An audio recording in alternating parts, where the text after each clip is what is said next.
Mr. Yang, Mr. Ryu. Are you ready? Go. Classic. Top tier matchup. Air quotes. The top tiers of Yun and Denjin. Ooh. Oh. No way that was safe. Maybe it was. Maybe reload strong. Reload fierce is really fast. Difficult. Very difficult. Oh, too early? Oh, okay. Denjin's a threat. Ah. Even with the parry that still dizzies, I'm a little bit surprised. 3 hits of Denjin was enough to stun Yun there.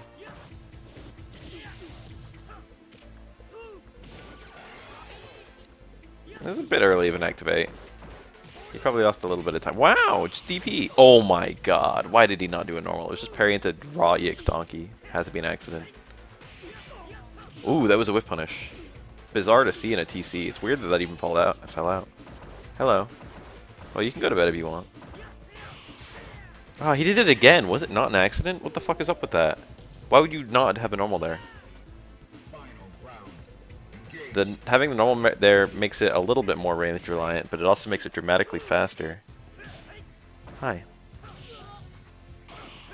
My night's alright. I spent all day hanging out with Lucky Pariah and Bungus.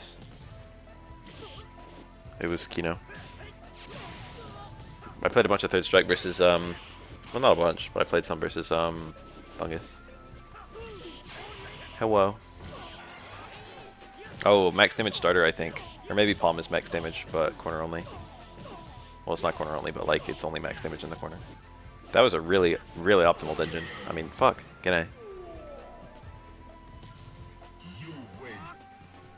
Pretty sure.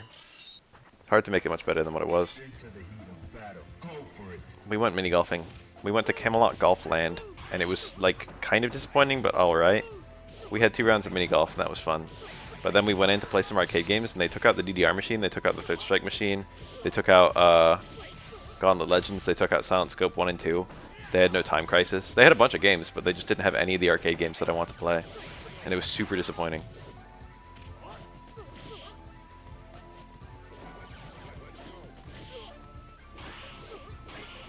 They used to have all those things. Like 2 years ago. Aren't they upstairs, huh? Don't tell me that there was more arcade games on the 2nd floor that we didn't see. Also, you've been to Camelot Golfland? If they were upstairs, then we left prematurely, and I'm gonna cry.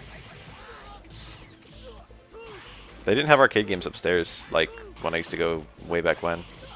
It was just like laser tag. Oh my god. What about DDR, though? Is there DDR up there?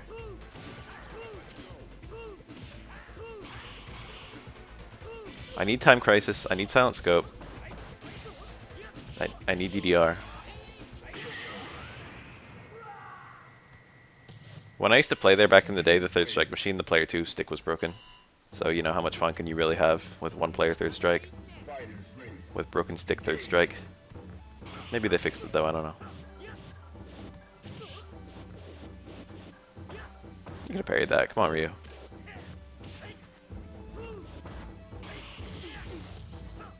It was good.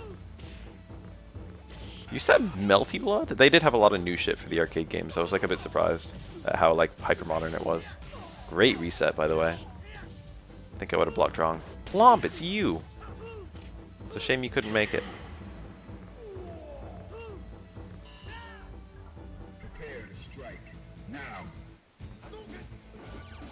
I forgot Melty Blood was that old. Oh, another super optimal starter. Ah, that's kind of not bad of a drop. It's bad that he got EXDP'd.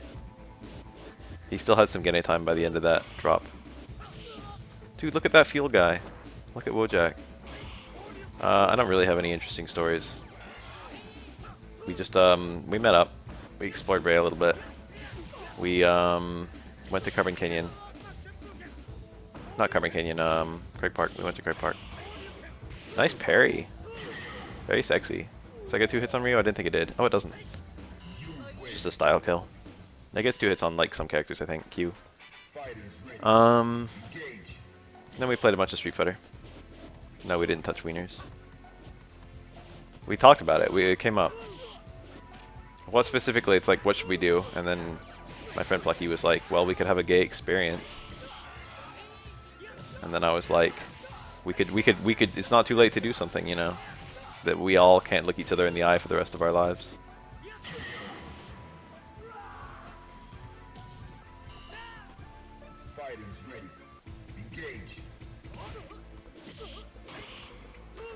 We had some fun reminiscing of Wednesday night fights.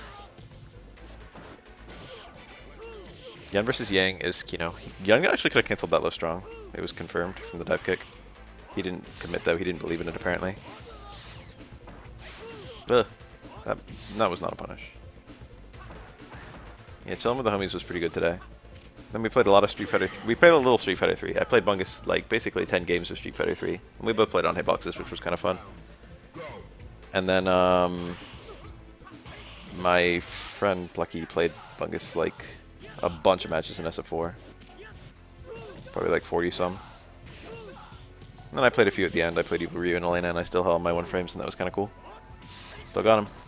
I wasn't playing on my normal controller for that either. I was playing on the thing that Plucky plays on, which is a Mad Horify Commander, the new one. It's not bad. As a pad warrior, I could definitely do stuff on it.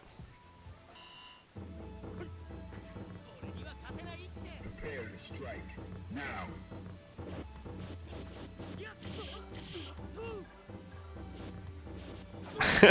that's yeah, and it also means it doesn't work on twins. Character specific doesn't work on twins, does work on Q.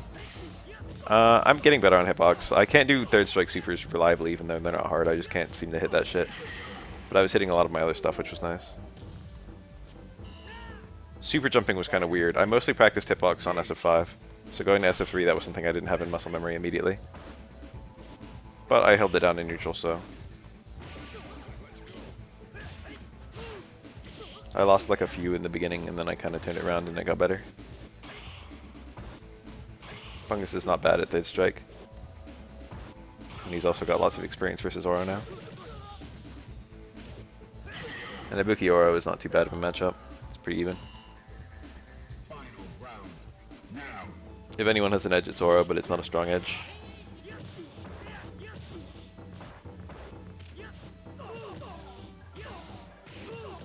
Very nice. Oh, yep, that was guaranteed there. After the dive kick. Nice anti-air, holy shit. Whoa, careful. Oh, I don't like those. Medium kick is very rewarding to land like that, but it's not very low chance of success. You'd rather just launch with like towards spheres after confirming it. There's a reason all Yons do the same shit. Walk in low short, low short, low short.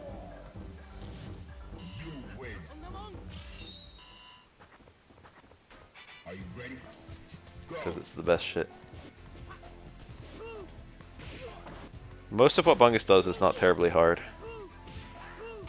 But that's like, I don't know. Some of it is. Most of the tech and third strike, like, I don't know. There's like legitimately really hard stuff. If you know how to do it, that's like 80% of the difficulty for most characters. Press far jab, that's some Bungus tech that's very easy to do. Buki's got like that +7 on block far jab or whatever.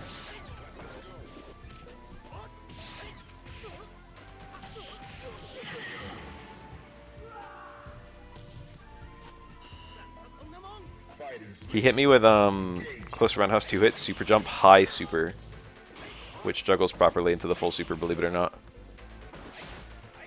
And it was like barely enough to kill me, and I was like, damn, like he probably needed that. It was a very sexy combo. You don't see that very often. You don't normally see like a confirm into Ibuki's full super like that.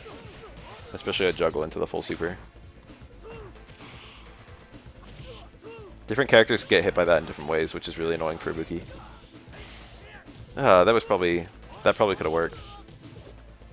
He did it so deliberately, I think it was the right thing. I think he just missed a Kara, or like he misjudged the space from the corner. Yeah, just watch Ibuki players. Most Ibuki players don't do anything crazy fancy. And there's plenty of footage of, what What's his face? On Fightcade. 10 Ren. Oh, where's the juggle? For Fierce? Rekka's maybe? Of course, medium kick is only JP3, I think. Creates a JP3 state, rather. Fighters ready. Engage. Just breathe straight into my mic. Ugh. Second Rekka did not look good. Ryu probably had a punish, but he was timid and safe. I don't play any Tekken at all. That juggle. What's optimal there for Yang? Close medium kick mid screen. Just super jump cancel, I guess. If you don't get the super jump cancel, it might actually be like far fierce or medium kick or something.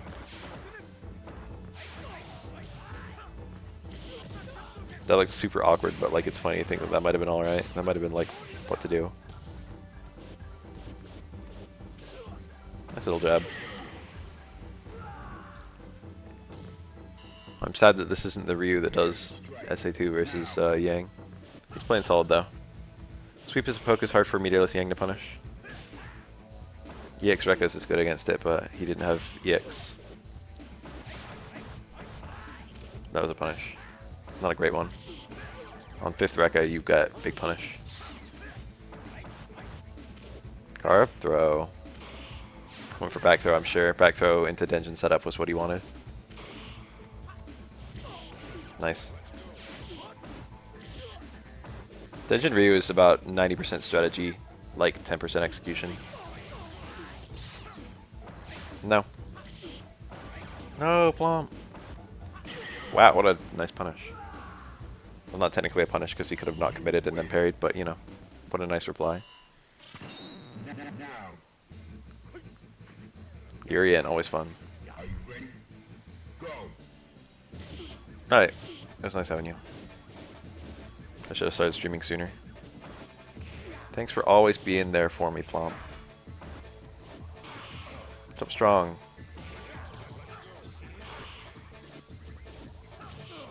Serrano Santier, very nice with that angle. EX, no, regular mirror, that makes more sense. EX mirror would have juggled, but having the reset is, I mean, having the meaty is 10 times better than having the juggle.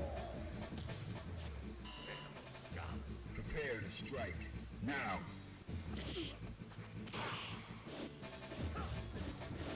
Unfortunately, the only person who was free to hang out with Bungus was the one person who had already met him. But, you know, there's always next week. Or the week after. Or next time we decide to do it. Basically, all of us together were just like, damn, this needs to happen more. Which was nice.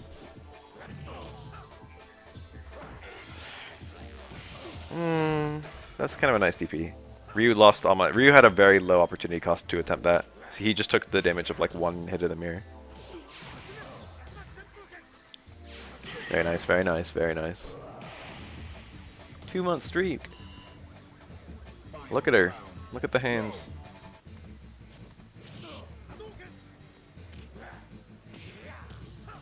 I work in the late evenings.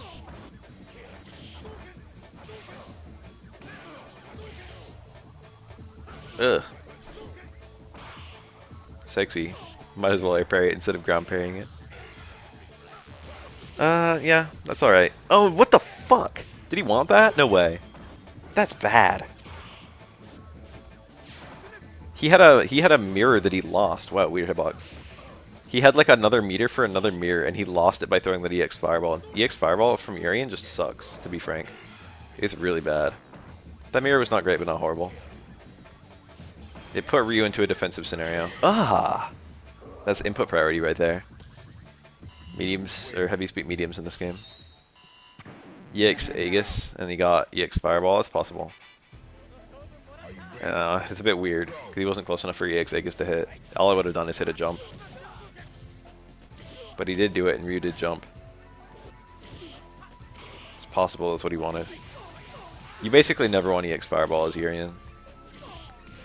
It's like only barely better than Chun-Li EX Fireball. It's kind of similar.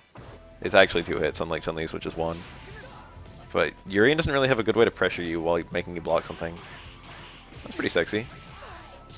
What now? Of course! Ryu made the 2 most obvious plays, and Yang read the 2 most obvious plays. Into the heat of battle. Go for it. No, the thing I was considering was whether it was a deliberate. Oh, very nice. Deliberate EX sphere. Nice, big damage. Ryu's a fucking freight train in this game. That was huge. I have a strong suspicion, you guys, that I have a chocolate allergy. And it's funny because I'm eating chocolate my whole life, but I've noticed that like my periods of like stomach upset and nausea often come after eating like chocolate more than I should have. And also like every day. Whoa, he actually dizzied to I mean he actually taunted to get the dizzy recovery. That's pretty funny. Rare footage of Ryu's taunt. I've noticed like reliably after eating chocolate I like sneeze. Or I get like kind of like a sinus blockage. And it's just like, you know, what if I've been allergic to this shit for like a long ass time? But just like slightly allergic. And then I looked up today, just now I looked up the symptoms of chocolate allergy. And it's very similar to my chronic random nausea. And it's like, what if I've been having anaphylaxis this whole time?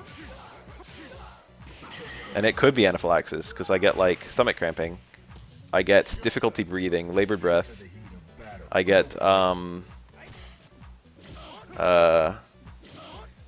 little bit like pins and needles, high blood pressure, and then a little bit I want to say dizzy.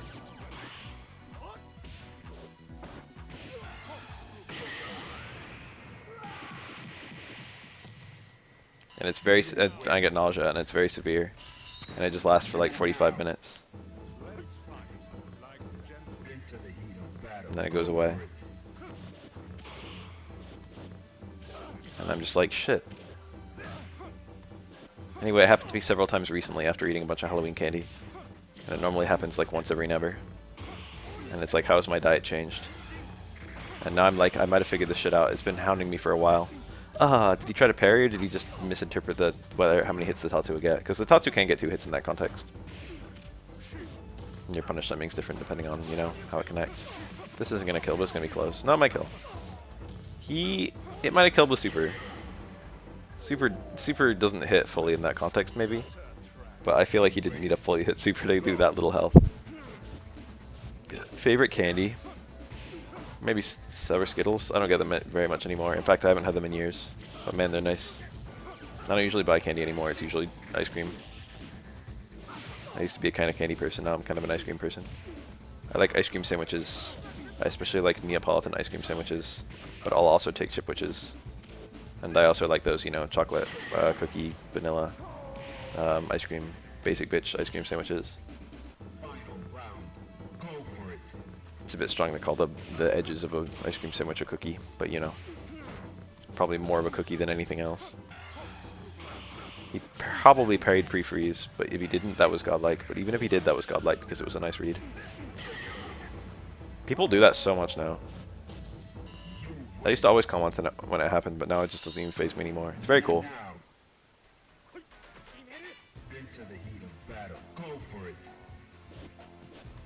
I don't know Ibuki's matchups. It's to my knowledge, Ibuki has like a relative 5-5 versus most characters. Ken could be one of her slightly bad ones. I mean, Ken is just kind of a problem for everyone. Very nice. Aggressive parries from Ryu, but then he immediately tried again and got one. Very nice. Death Strike Ryu is the best. Oh! No, Street Fighter 4 is the best Ryu. Street Fighter 5 is interesting now. It's not great. Where do I recognize that name? Stripes.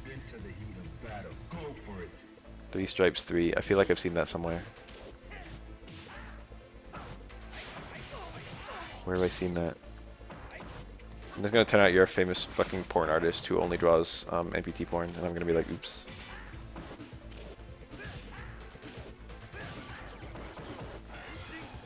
You don't see that setup very often. Whoa, good reply. Oh, that's nice. That's nice. That might be mid-air connect only. So you can get like kind of under the opponent. You can be closer to someone when they're above you than when they're next to you, if you know what I mean. Like if you're like directly under them. Hyper Fighting Ryu and Super Turbo Ryu I have no opinion on because I never seriously played SF2. Only played it casually. Seems a little cancer in that game, but so does everyone. Ryu seems like one of the more fair characters when you see some of the extents of the cancer. Dudley like parried twice versus that palm, but Yang had no super. It's always just one parry when Yang has no super. And actually, even if Yang has a super, you can time your punish so that you get it if he doesn't super, and your input happens during the super if he does super. And then you can just block the super. Yeah, maybe I just recognize it from you. Nice, good reply. It's a 2-frame super. Or hits on the 2nd frame. True. Very nice. Super was a thing he could have done. Hard to confirm that Sermon House. Maybe impossible. Dudley has to do like a first stream cancel on Sermon House to get the EX machine gun blow, so I'm pretty sure it doesn't rock confirm. Wow. Good reply. Oh my god, it just keeps getting worse. That Yang player is probably like, I'm an idiot. They weren't even bad plays. That Dudley just made a really aggressive read twice. But Yang does fucking play without thinking. That kind of thing, like Yangs just do that because it's like it's so hard to like you have to make that read to punish it. And Dudley made that read. And people don't usually make that read. So like, you know. Yang is the character who can afford to play without like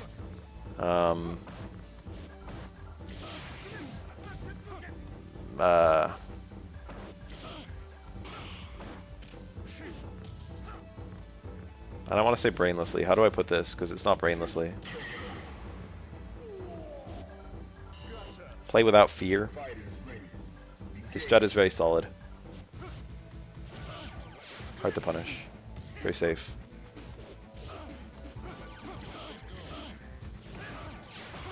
Okay.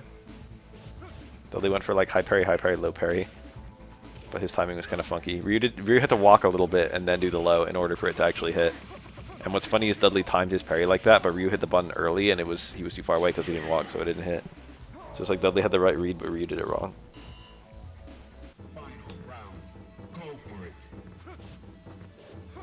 Dashing under the jump, not a typical Dudley thing. That was not 1 frame post freeze. Dudley had to travel a bit. Ryu could have got that parry, it would have not been that hard. Ah, must be nice. Or I would have a really hard time punishing that. No. A little bit. If you're going to make a case for an autopilot character, there are some characters with kind of a lot of set play. People always used to call Tenrin autopilot, but I don't know if I would actually say Ibuki's autopilot at all. The way Tenrin plays is like, I don't know, like every character played well is a little bit autopilot. If I was going to call a character autopilot, it would probably be Turtle Yun, Denjin Ryu, maybe Chun-Li. It's like any character who doesn't need to strongly care about what the opponent's doing. So Chun-Li, yeah. Turtle Yun, yeah. Denjin Ryu just has like kind of like a clear goal. It's not really that he's autopilot because he has to like predict a lot. Yeah, the autopilot is not truly a thing in this game for anyone. Yang, I guess, is a little bit autopilot. Just get next to them and do low forward or stand strong and then cancel the Rekkas or EX Rekkas. And then maybe sometimes command grab. You can dive kick too. And like that's 80% of Yang in just those things. Oh, that was optimal, but he might have been too far away or something. He went for the big stuff. You can do that palm and then get like a stand hard punch. Wow. I didn't think Ryu crossed up twins in the corner. That was weird. Maybe Yang tried to move out. Twins are notoriously hard to cross up in the corner.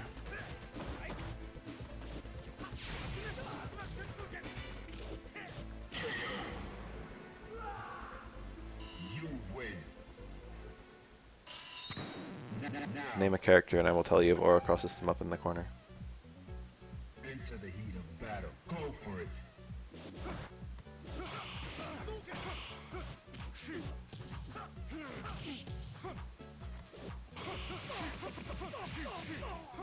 Very nice.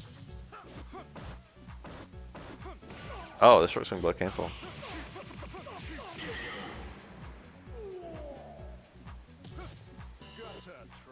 Fighters ready.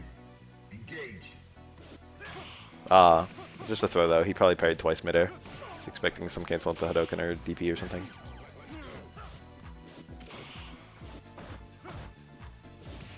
Wow, that hit deep. It was like the last frame before he landed. That one hit pretty deep too. Did he want a DP there? It didn't look very good for a DP. That might have been, that was like, that hit in the way that's hard to punish. I think he had a super there. What he went for, the low strong, might have been a punish even. This is, okay, yeah. Oh, did he think it would kill? Okay. That's annoying, the double ducking. I would have parried imaginary super on the first ducking. And I would have been in parry lock for the second one.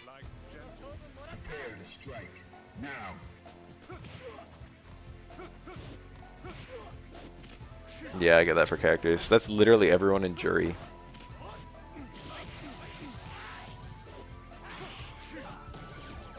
Absolutely. People go for meaties all the time. What are you talking about? I meaty on my opponents wake up all the fucking time. Nice.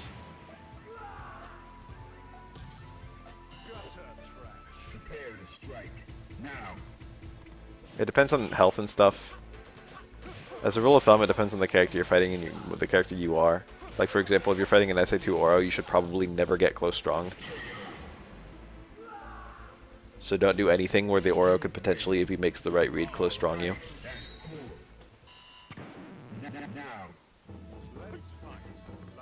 So your meaty should be like fucking throw. Or like delayed, like walk back low strong or something. Depends on your character. Very nice. Yeah, Dudley is like the meaty character. Because one, he's got the rose, and two, he's one of two characters in the game with an overhead and a low that both have super confirms. Like a good overhead and a good low that both have super confirms. Because everyone can technically do that. Well, I shouldn't say everyone. Like, you know, technically Alex can meaty you with low short super or delayed, or very meaty overhead, universal overhead super. But both of those are garbage. Delayed universal overhead because it's our fucking meaty universal overhead because it's reactable and parryable on reaction and hard to time and low short because you can't confirm it. But Dudley's got like a 15 frame overhead and that shit is hella good.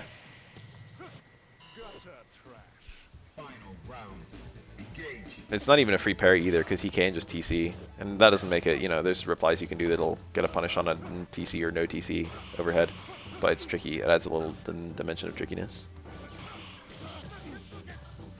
Tatsu combos are very reliable on Dudley because he Tatsu hits his crouching Hitbox. That's a little weapon Ryu has in this matchup.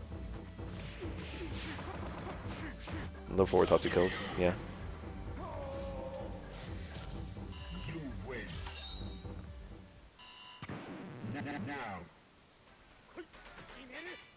Meatless Urien still does meaties like Stand Around House. Delayed Stand Around House. We'll throw. Low short tackle sometimes. Aggressive parries by the Ryu. Hard to punish. Yeah, and throw punishes both parry directions, so, you know. I think that Alex is underrated in SF5. He might be low tier. He might still be kind of bad. It all depends on his neutral versus other characters, which does seem a little mediocre. But if I'm being honest, I think people don't have faith in Alex. He's one of those characters. I think Alex is underrated.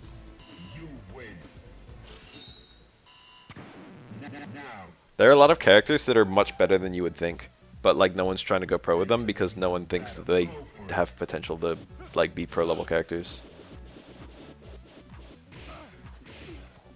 He's here and he's tired. Yeah, I mean the tier list is tight as hell in SF5, but there are a lot of characters that are underrepresented for how good they are. Like Nakali.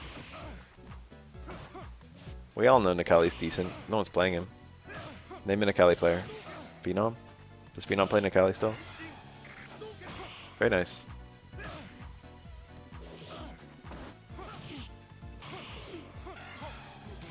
Sexy, hard to parry that. Nice. Hard to parry that too, actually. You have to parry after Ryu crosses you up. Dudley had the read, or else good reaction. Sermanos? Oh! Sermanos might have been better. I think he should have done Sermanos into the X machine gun blow.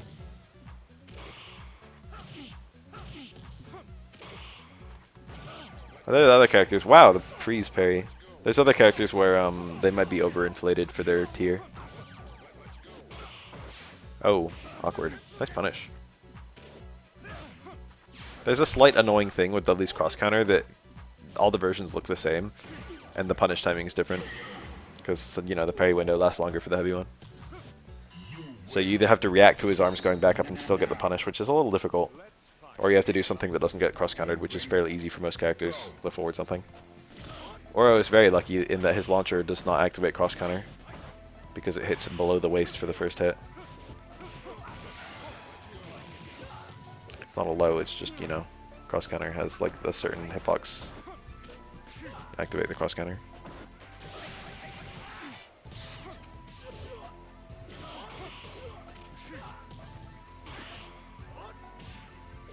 There's a lot of characters where they're just tech deep, and they're definitely good, but like, I don't think they're crazy better than everyone else.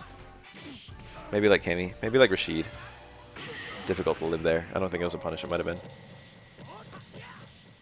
Dudley could have been in ground recovery there.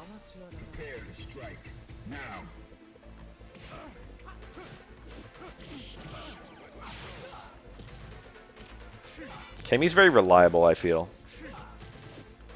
compared to most other characters. Like, not only is she solid, but like not a whole lot can go wrong, you know what I mean? She's very consistent. There are a lot of characters that are just like, how lucky are you, and Cammy's not as much like that.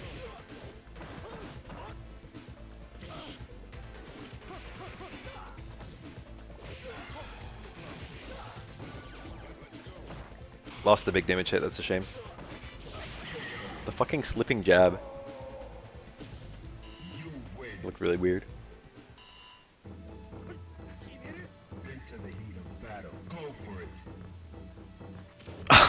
Aggressive. Very aggressive. The car throw was too far.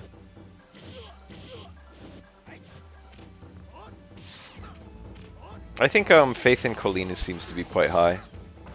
I don't think she's bad, but I feel like I don't know if I truly believe that she's as strong as some people say. Maybe. Colleen has a few of what I might call glaring weaknesses.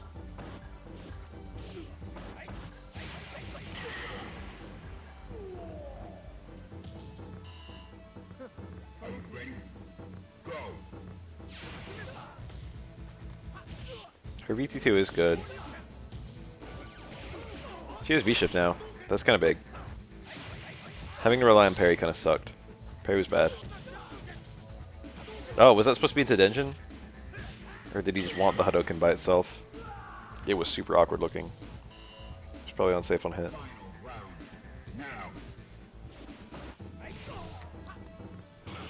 A lot of the like long time like air quotes top tier characters in SF5 I don't see that much anymore. Kareen is one of them. So is Ibuki. Those characters are probably still strong, but like no one's playing them. Birdie. I don't know if I call Birdie. I don't know. I always thought Birdie was kind of strong. His neutral was very interesting. Nakali hasn't really changed since release. He's a bit different. His V-trigger attacks are a bit secondary, and his V-trigger 1 changes don't really matter because I haven't seen anyone pick VT1 yet. People's main complaint with Nakali is usually that he's uninteresting.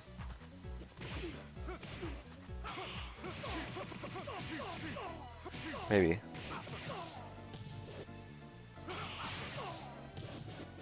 It's hard to say whether Dalsum is strong. I thought no. But I never really truly thought no. I thought that it just depends on the matchup. I think Dalsum has some annoying matchups. But I'm not a Dalsum player. And like whether your character got fucked by or fucked Dalsum was just a purely matchup thing and not like, you know. I thought he was unstable. And I guess I still think he's unstable. He's been having a little bit of success recently.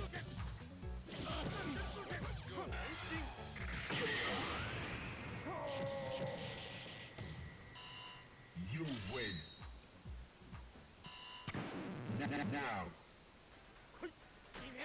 Are you ready? Go. You want to be a like high tier with like a lot of even matchups. You want to be a character who's like 5-5 versus everyone, not a character who's like 3-7 sometimes and 7-3 sometimes. And you get characters like Dalsum or Geef who are like the slanted matchups. Whereas characters like, I don't know, Cammy are the flat matchups. I don't think Cammy really has like a strong counter pick. Gil is one of the most interesting characters in the game, and I would say he's one of the characters where people are like the least experienced in fighting him. Among characters who can actually exploit that. There are a lot of characters where people haven't really fought them that much, and it's like, you know, you need to have fought them that much. I wish Gil VT1 was better. Very sexy punish. Well, most of it. That's hard to get that because the opponent's already at JP6 from the second stay medium kick. So you've got very few frames to land the jump roundhouse. So you want to do it late enough that it actually hits, like his whiff there, but you don't want to do it too late or Ryu becomes invincible midair. Oh, nice.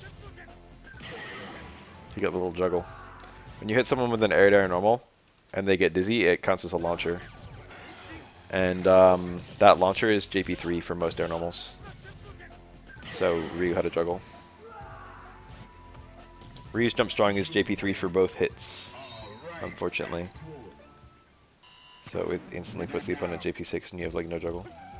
Yeah, it does apply element. That's like the one thing it does that actually makes it interesting. If it didn't apply element, it would be useless. But it's like, without spending meter, it's his only way to set up retributions. Meter trigger time. Very nice.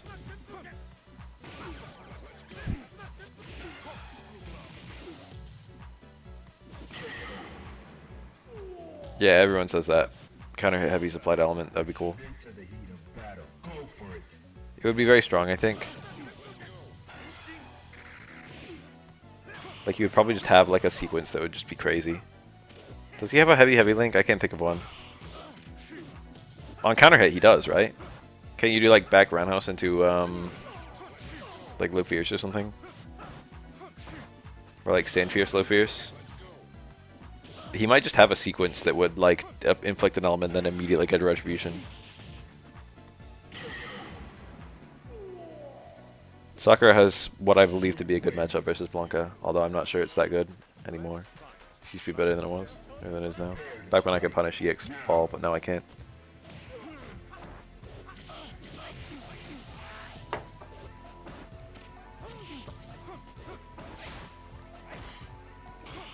I think low fierce is ice. What's stand fierce for Gil? I'm not very good with that stuff. Is stand fierce ice? Background house is ice, I think. Oh, stand hard punch is fire. See, there you go. That would just be a fucking retribution combo just like that. Nice.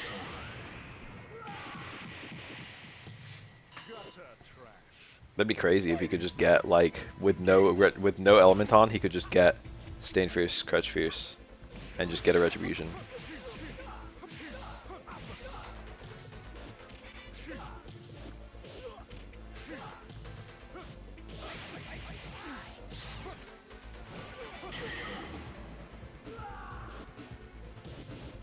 Maybe they could do it with specific heavy normals, and not all of them.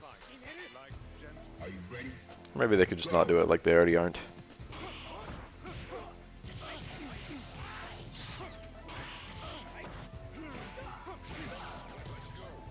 I don't know if stand hard punch is that good to poke with his Gil. I feel like the unblock data is not that good. Maybe it is.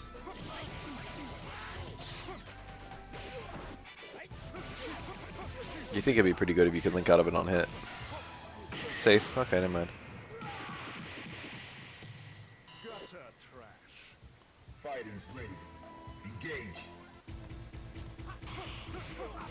Single hit confirmable, like cancel it?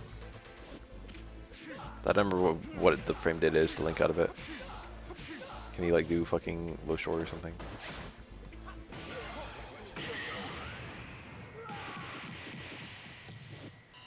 You win. Oh my god, I never would have read Onus as Onus.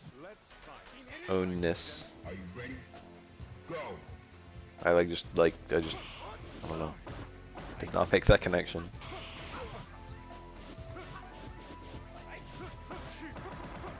Punishable. Does he not get left forward there? Rekka is probably more reliable. Works some more ranges. One of my friends did, he said like, Sieg recently. And I was like, it's Segway. And he was like, oh my god.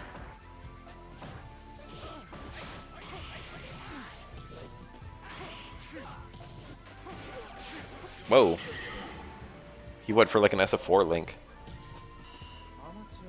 Are you ready? Go.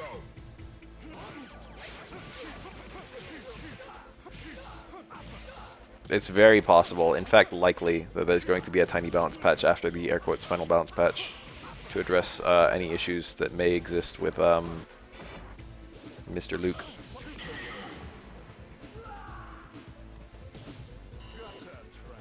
Final round. Go for it. It might be one of those little ones though that only like changes one character and then just does bug fixes for everyone else. Like how we had with Rose recently. Nice punish. He might have wanted super actually. Cool. Very nice. Empty jump low. Works on everyone. You win. Shoutouts to Nakali who still gets meaty after throw and they just don't give a shit and they're never gonna change that. They're like, oh man, getting real meaties after throws, that shit's cheap. We're gonna remove it from the game except Nakali.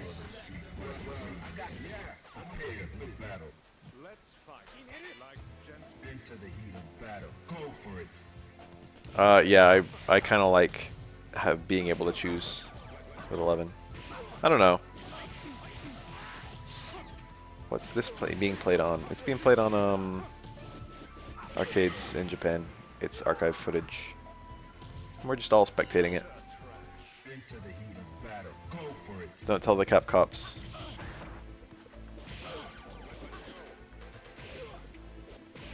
Edition Select is amusingly something they could probably add very easily. What I really dream of is an Omega version, but I feel like we won't get that. But if we started a tradition of getting Omega versions of fighting games, Street Fighter titles, I'd be so happy. Unfortunately, I feel like Capcom wouldn't do it just purely because no one really cared about Omega last time.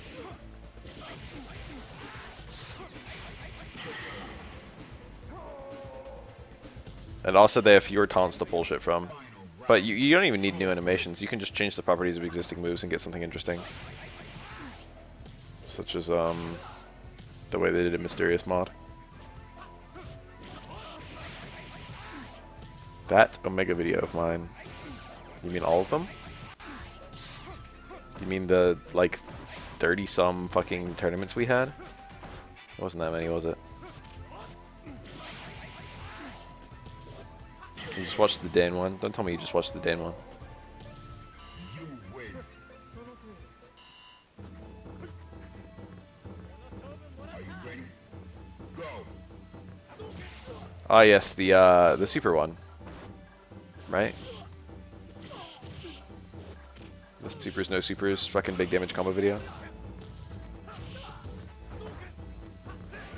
Nice fucking reply. It's kind of a scary DP to do because it could have whiffed, but it would have been unpunishable, I think. Prepare to strike. Now. Born there, yet doesn't watch anime. There's something really funny about that. Like, how could you possibly be Japanese and not watch anime? How could you possibly be American and not watch SpongeBob? I guess cartoons would be the equivalent.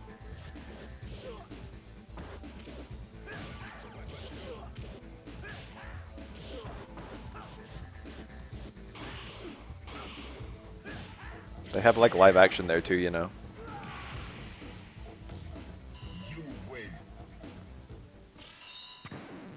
Now. Prepare to strike. Now.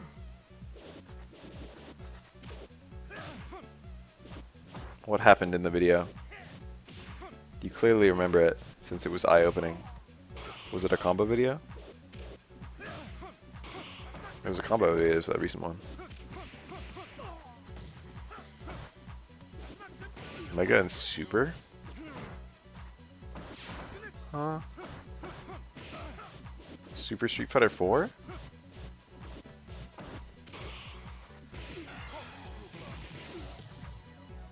Super? Not Ultra?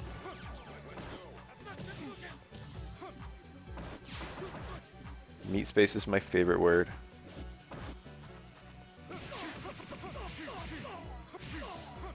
I made a video explaining some of the differences between Ultra and Omega once. Maybe it was that one. But I didn't really show much footage. I just kind of talked about it.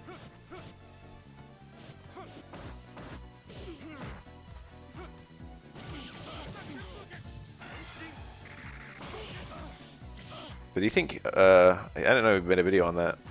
Do you think Mega Hugo was weak?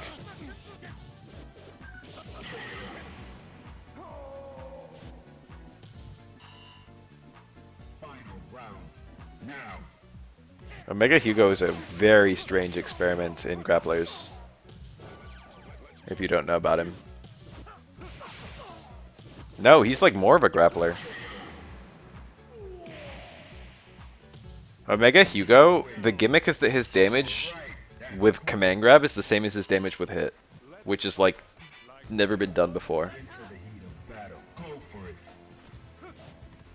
Like he literally gets like exactly the same damage starting from Ultra Throw as starting from like Light Kick, which is super strange.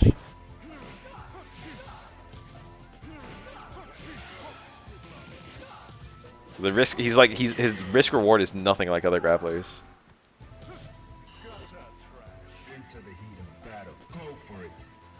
Yeah, clap combos are worse.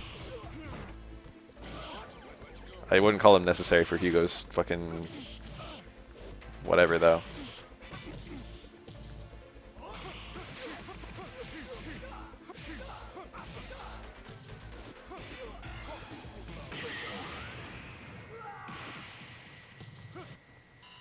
No one gets hard knockdowns, and Hugo's actually one of the few characters who has one.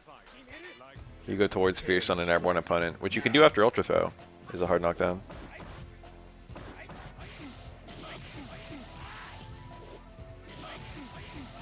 I've made an Omega Hugo video. I don't think he's weak. If anything, he might be better than he is in Ultra. Although that's really hard to say because Hugo's the single hardest character to place tier-wise in Ultra. Like, free. Nice.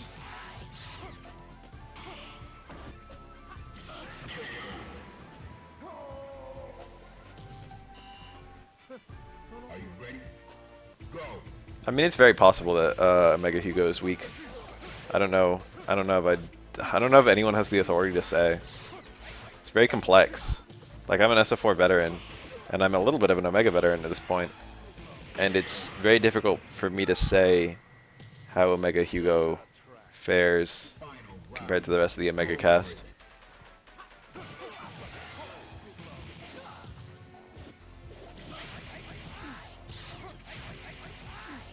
Juri's pretty neat. Juri has a second release. Well, a third. She has 3 releases for each Fuha store.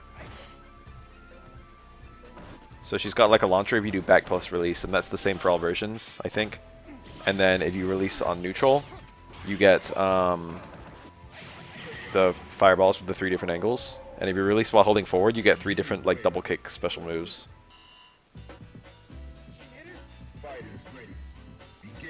Also, the store is faster and has no hitbox, so you can like do crouch for your store and then link out of it. You can do like crouch for your store, low forward, I think.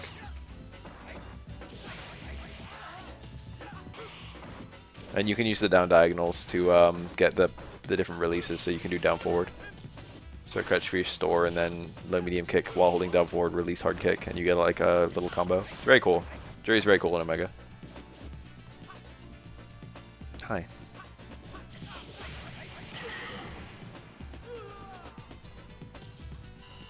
You only need one person to play Omega with. Hop on the USF4 Revival Discord or something. Just be like, anyone want to play Omega with me?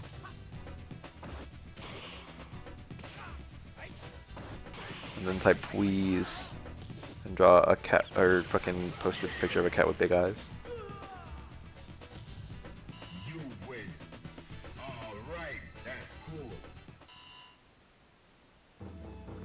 Post, play me in Omega SF4, and then post feet pics if you win. And then post I'm a girl, by the way. You'll get a game just like that.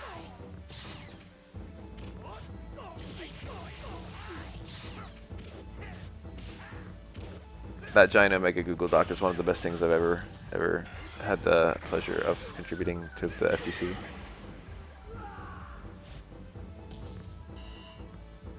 Prepare to strike. Now. And then the best part is you just Google like girl feet pics, and then you just send them. They don't even have to be your feet.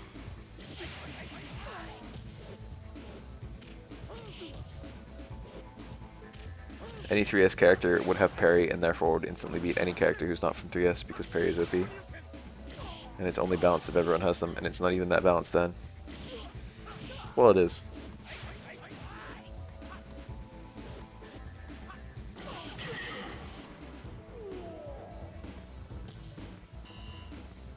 Final round. Go. Oh, IRL. Cooking parries. There's no parry in any fighting game, any Street Fighter title that's anywhere near as good as third strike parry, just purely because of commitment. The only one who has the same level of commitment is Kara Stance Swap Gen parry. And that's not even as good because, one, it doesn't work on armor breakers, and two, it's 1 frame timing instead of 10. It's not that it's easy, although it is easy, it's that there's no whiff. There's no recovery.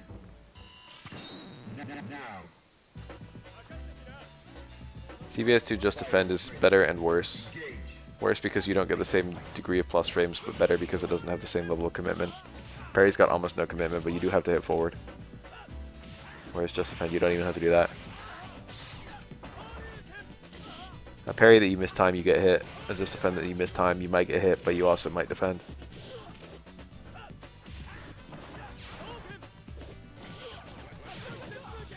Nice.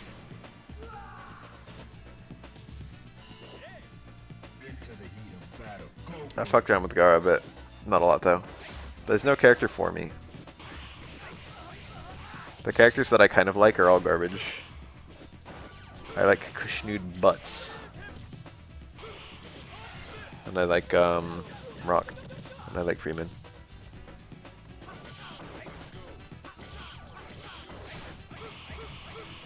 I think retrospectively, if I played Kane, I would have liked it because he has Shades of Aura.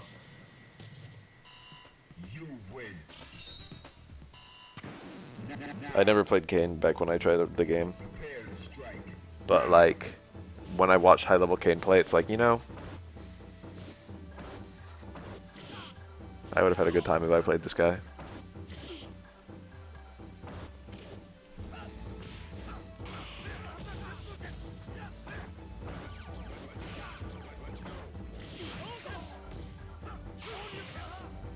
The one girl with the fireball. That must be Janet. Oh no, it's Hotaru. Hotaru definitely has the orgasm sleeper. Are you ready? Janet has like a Sonic Boom fucking skirt spin, doesn't she? Or am I just making something up?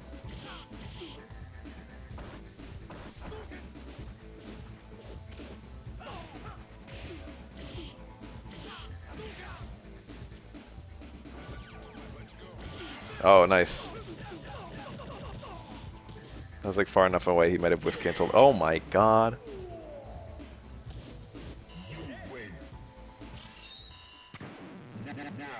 Why on earth would they change that? Marco Rodriguez is like 10 times better of a name.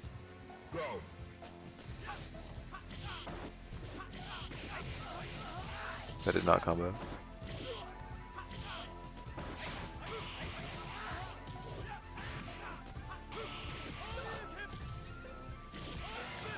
Butt took like the biggest L ever from a name change of like any character in any video game, I feel. Is there a worse name change? Into the heat of battle. Go for it.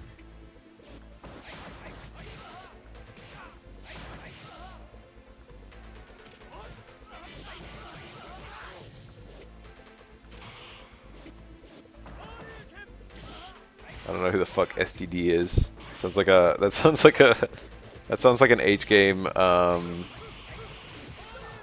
Phoenix Wright character. They made a Phoenix Wright H game spinoff.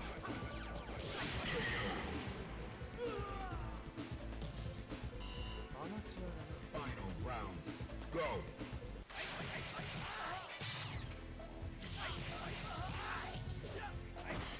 Vega's a fairly common last name in Spain. I've known at least 2 Vegas that weren't related. Hi, yes, Vincent Vega. Everyone remembers him. Nice. That was Dead OS actually. You win. Now. Prepare to strike. Now. I didn't like Lotta Heart the first time I played, but then I played again recently and I loved her. Reminders that I got 3 cases into Justice for All for a stream playthrough and then just stopped. I stopped on the only good case in the game. I gotta get back and play that. It's been sitting on my desktop forever. Whenever I stream a game, I just leave it on my desktop. Nice.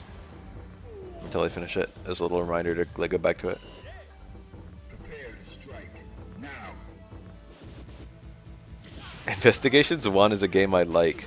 And it's a game a lot of people didn't play. And Investigations 2 is the good one that I didn't play, so both of those would be excellent stream games.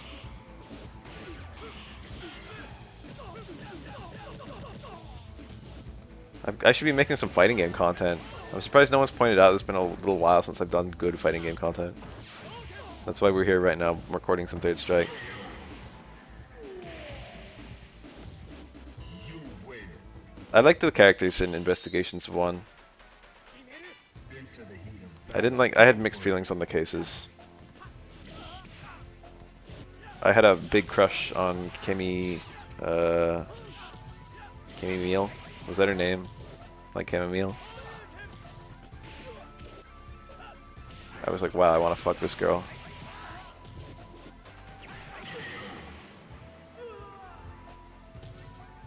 That case kind of gave me a vibe of look at this loose Western harlot and this pure Japanese woman. They were probably both Japanese. Kimmy looked a little Western though, I don't know.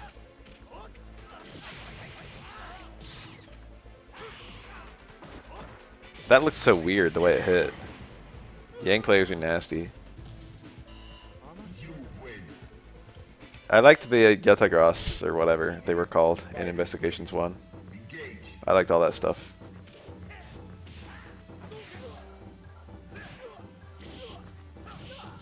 At the end of the day, I'm just one person. I just make content whenever I feel like it. Unfortunately, I have a pretty strong work ethic when I feel like it. So I'll make stuff just because I feel like it should be made.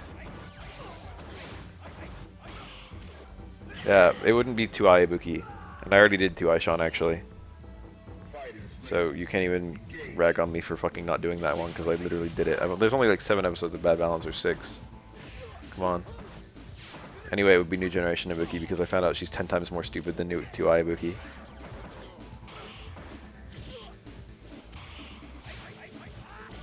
Nice punish. I'm just gonna spoil the New Generation Ibuki one right now. Close Roundhouse into itself is an infinite. And you can land Close Roundhouse out of a lot of stuff. Yeah, not only can she super punish tech throws, I think Second Impact Ibuki can do that too. But she can super punish them into an infinite.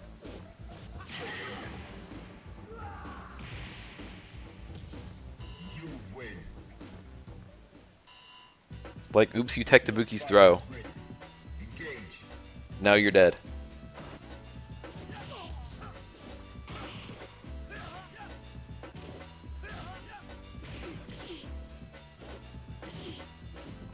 She's also got a low TC into super, which then goes to the infinite.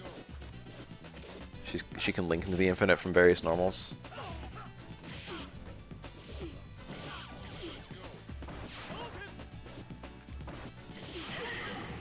New generation Ibuki is maybe the stupidest Street Fighter character's ever been. I don't know, I've never actually done it, I've just seen it. It might be tight. I think it was removed from the home version too, so I'm gonna have to emulate the arcade, which is gonna be fun. A little bit harder to get training mode going. Usually with arcade games, some guys just figured out some cheats, and as long as I can get infinite time and infinite HP, I can do a very shitty makeshift training mode. We won't be able to see the damage, but we won't need to see the damage. Because it'll just speak for itself. It's like, well, this is an infinite. Are you ready? Go.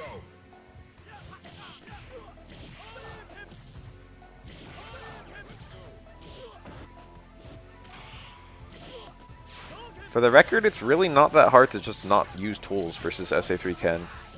It's stupid. It's difficult for Ken to do. Well, it depends on the thing that he's super punishing. Prepare to strike. But like, it's less of a factor than you would guess.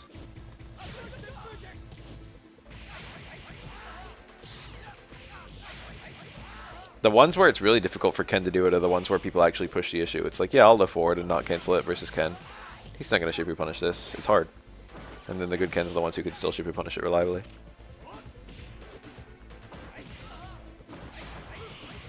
And also, for what it's worth, eating a Shipu is actually not that bad.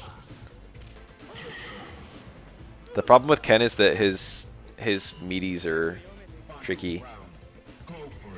And his damage can be kind of high too. The problem is when he starts getting some momentum. And he can get a little bit of momentum from a Shipu, but he gets it also from a throw. You know what I mean? And Shipu's damage versus a throw's damage is not way different. There's a lot of stuff for Ken. Ken's damage is really high. Especially if you do double DPs, card DPs. It's high as shit. He has the highest meterless damage in the game, I'm pretty sure. But even without that, TC into Shoryuken is quite strong compared to most characters. So Ken has just really high meterless damage in general. Air EX Tatsu is quite strong for an air option. It's just really good versus almost all jumping stuff. Very hard to parry, and it leads to a lot of damage. And even if you do parry it, Ken's often safe. The Shoto normal kit is pretty strong, generally speaking, and the Shoto special move kit. Ken's Shoryukens are a bit hit or miss. The light one is the good one. The others can be good in the right context. His ground Tatsu you actually don't see that much, and his ground Hadoken you basically only see the EX version. Ooh, very nice.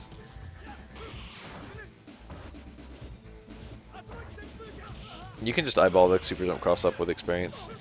The other thing that makes Ken really good is how fast Shipu is, which the main thing that does is it gives him an overhead and a low confirm into super, which makes it very terrifying because he can just do an overhead or a low and then fuck you up. And then he's got links into it from a lot of stuff like that low strong. It's probably the most common one. It's very good. Ken's low strong has a very nice hitbox. It's very small, but that also makes it really hard to parry, but it's still really good at beating other attacks. Nice.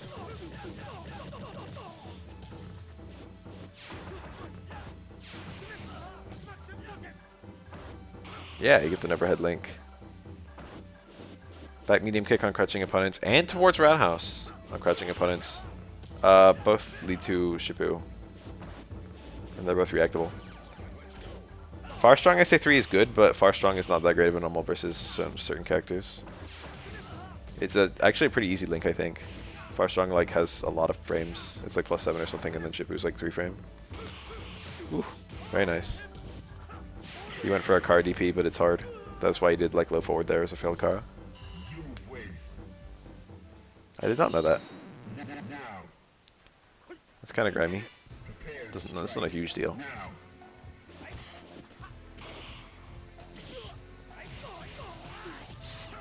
I think you can do more raw confirms into Shipu, right? Like close fierce links into Shipu in that game, I'm pretty sure.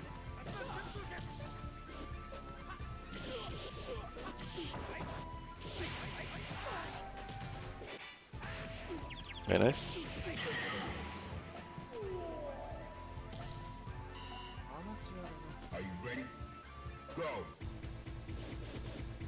It's not hard on stick or pad.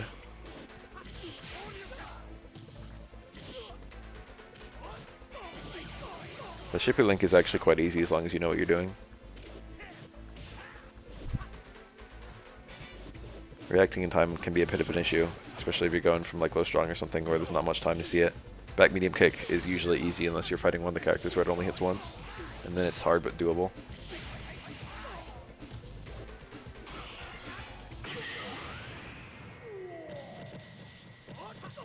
Like if Ken's fighting like Chun-Li or Oro, the back medium kick only hits once. Confirm is much more difficult. Are you ready? Go. So short that you duck an overhead.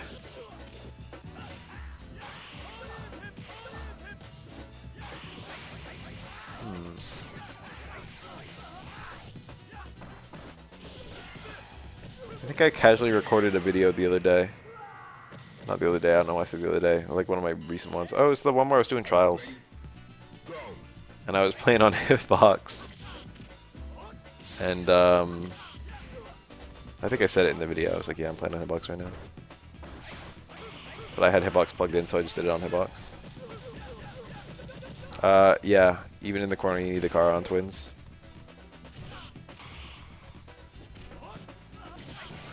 The car is not crazy difficult, but it is inconsistent, at least for me. It's hard to imagine being so good that you can get it reliably. But the risk reward is not too bad. You sacrifice a bit of Oki time, but you're not punishable.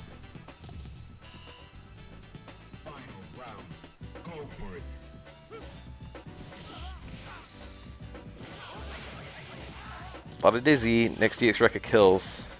Pretty scary. Still does. Could have been there. That could have been it. There it is.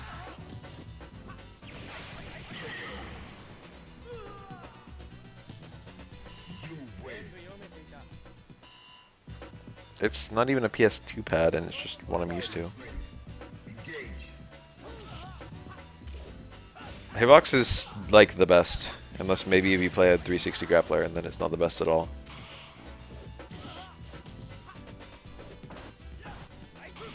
Hitbox lets you cheat a little bit, but it takes some getting used to.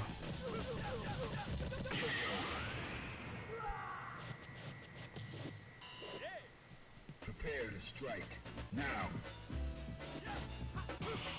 For example, remember Daigo switching to Hitbox for Guile? That might have been a wake-up car throw, or it might have just been a wake-up parry throw. Ken moved kind of quickly. Obviously, charge buffering is easier on a hitbox, but also like you can be holding down on a hitbox, and then you can hit up kick, and like you can just hit up while holding down, and the up takes priority in Street Fighter. So you can literally go from holding down to doing a flash kick in one frame. Just if you hit like up and kick on the same frame while holding down. So there's no stand frame. There's never a moment. There's never even a single frame where you have a standing hitbox.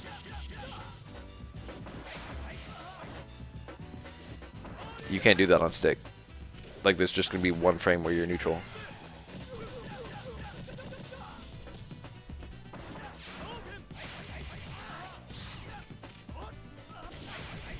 Maybe more depending on how fast you do it.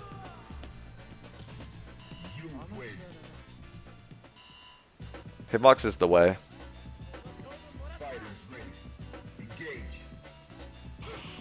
But doing 360s on it is a pain in the ass. I feel like even doing 360s is maybe more reliable. I mean, that's not a huge deal, being able to do like no stand, one frame flash kick. It is nice because you get to like get it out faster. And it also is nice because it's slightly less vulnerable, but the vulnerability period is not usually an issue. Probably not for mechanical keyboard and hitbox. Probably just the same shit as long as you've got a nice keyboard. Ergonomics.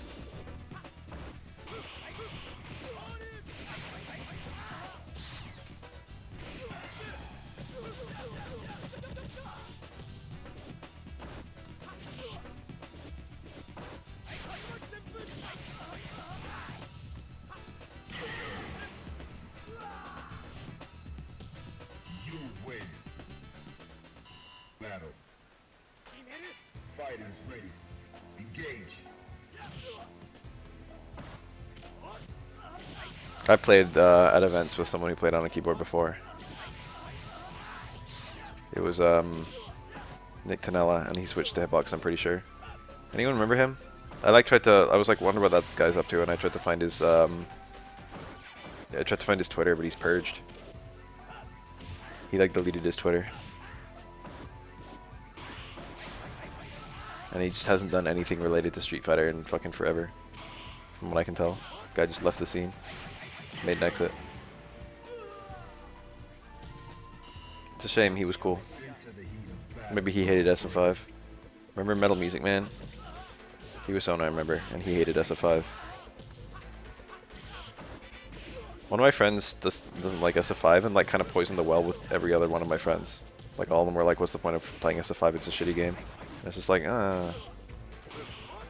didn't even play it. I like it a lot. And they all like pointed to him complaining about the game all the time to them. And I'm just like, ugh. Yeah.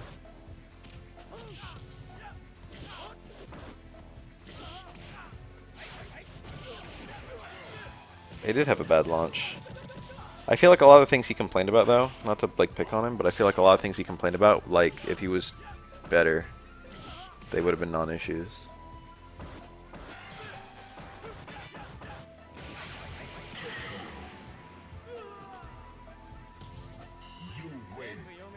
Like recently he complained about some very specific things where every single thing he complained about was like solved by V-shift. And I don't think I said that to him, but I probably should have, but I was thinking it. I was like, wow.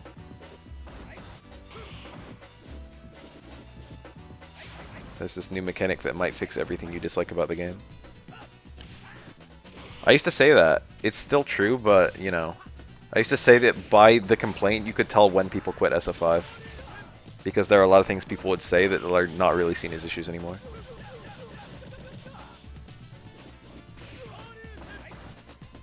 I still haven't done a single V-shift. I've been using them a lot in certain matchups. It's very nice versus mirror. Nice. One thing that's really fun is doing a V-shift on reaction to a close range fireball and then doing the V-break, and it's a punish on the fireball. Sakura's V-shift into super is not very good. It can be. She needs to be relatively close to get the animation from her super. And she can't V-shift a fireball then super because her super will just connect with the fireball. Because it's still there. You get slowdown on the mirror, yeah. Why would you not? It's a hit. As long as it's a hit, you get slowdown.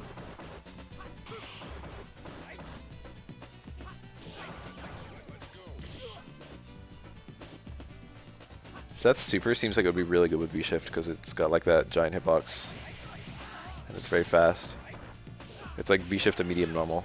And you can super as Seth, I bet. Medium or heavy. You win.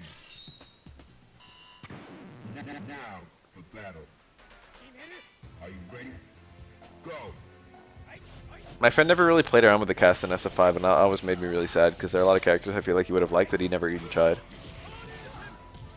The way he played SF4 made me think he would like Mika in SF5, and he didn't even touch Mika.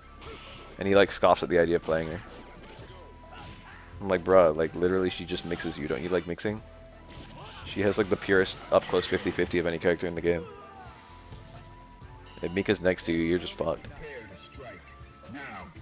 He played Zangief.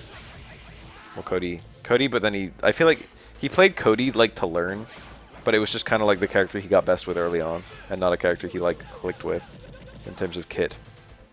And then Zangief is like the first character I feel like he's truly like clicked in terms of kit. But the way he plays Zangief is kind of gross.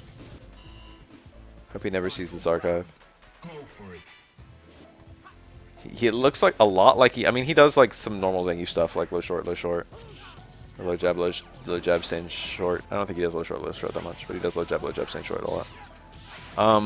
But like anytime he's kind of taking damage, he's either mashing lariat or mashing 360. And he just loves that, like, the two things that he can be mashing. It's like a 50-50 that one of them's always going to work.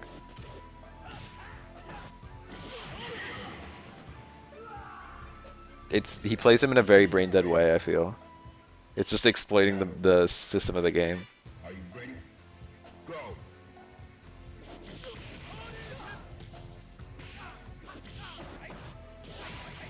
But I had a friend who did that exact shit with T-Hawk, because T-Hawk can do that too. DP versus SPD. I usually just block BT1 air fireballs, to be quite frank. He only gets 3 of them. They made it more expensive, so I hate it less. I don't even think I hated it.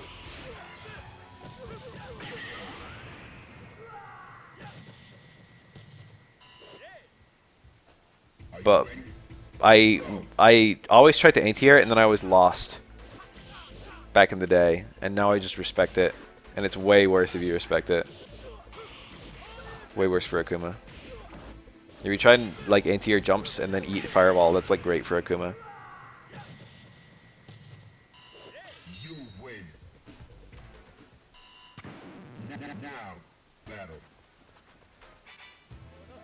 Are you ready? Go. I'm a strong proponent of like play a character however you want to play them, and the deciding factor will simply be nice, whether you win or not. You know what I mean? Like I can't tell you that's a stupid way to play. The only thing I can do is beat you. You know what I mean? I have to prove to you that that's a stupid way to play. And I've beaten his Geef doing that. I haven't played it in a really long time, and I usually never played my main when I used to play against it. I like usually won pretty handily against him anytime I played Elena, and it was just like I just never even did it. Never even played Elena against him.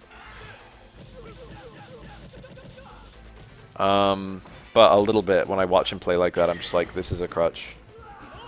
This only helps you against people who like don't know how to deal with it, and it's preventing you from like getting better. But being able to recognize crutches like that is one of the ways you can be a good player in the first place.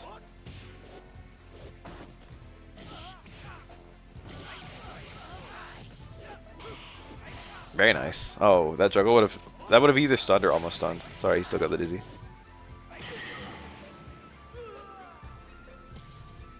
You win. Now. Fighters ready. Engage. If you fix up the crutches as you find them, you eventually get left with nothing but a really strong playstyle. 53 fucking months. It's like one of the longest of anyone. God bless. Ape Escape? Are you ready? I'll do it tomorrow. Go.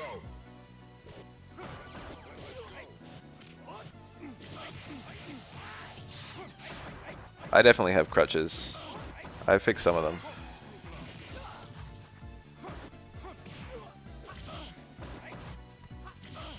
I mean, I fixed zillions of crutches. But I still have some. I had a crutch in third strike for a super long time that I would never air parry. I would just, if someone was anti-airing me, I would just re-angle my jumps. Hood SA1 Ryu's base typo.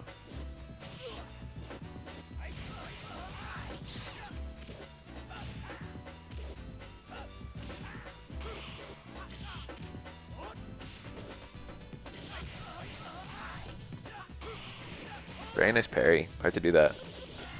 That might be like one frame in that context.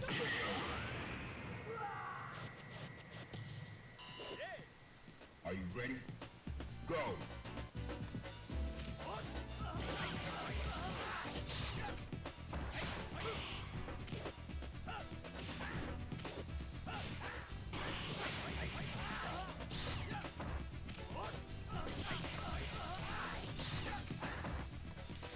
The most hood super. I don't know. Or EXS I won.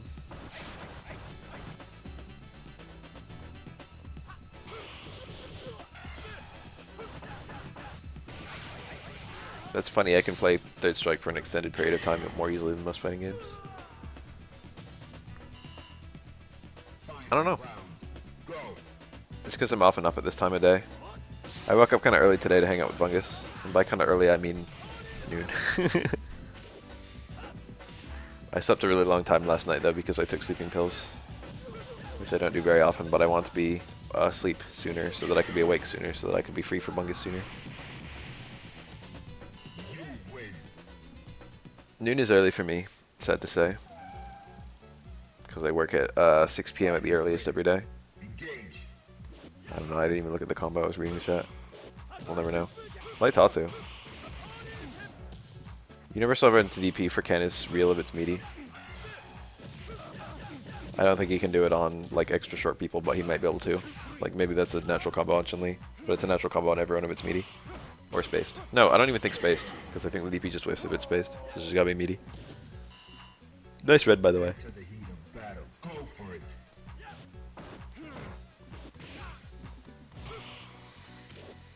One of my third strike matches with Bungus today, I did, ooh, nice, he got a high connect and then comboed super right away. One of my matches with Bungus today, I threw an EX fireball right as he jumped in and did super.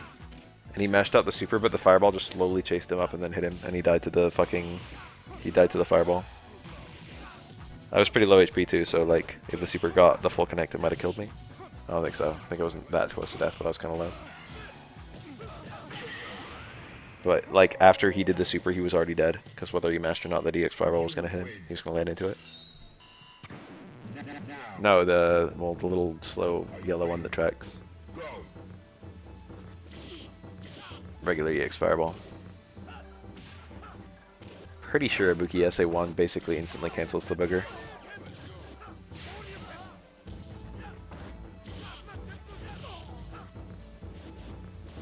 No, Bungus did do SA1.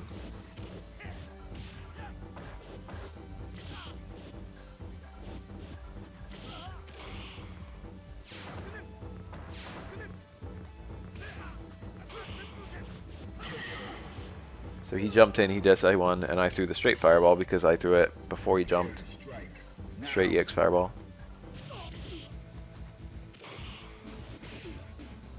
And then he jumped almost like the frame that I threw it, and then SA1'd while he was basically directly above it. And it slowly wandered up and hit him.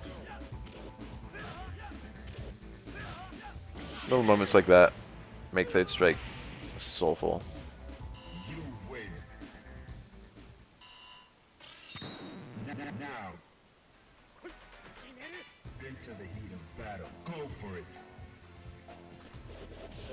Certain characters get those scenarios a lot. That was heavy DP. And that was something I always liked about Third Strike. That's why my favorite matchup in all fighting games is Urien versus Oro. It's because both characters get that a lot. Unusual interactions. It's a fair matchup. Both characters have similar kits, albeit radically different execution. And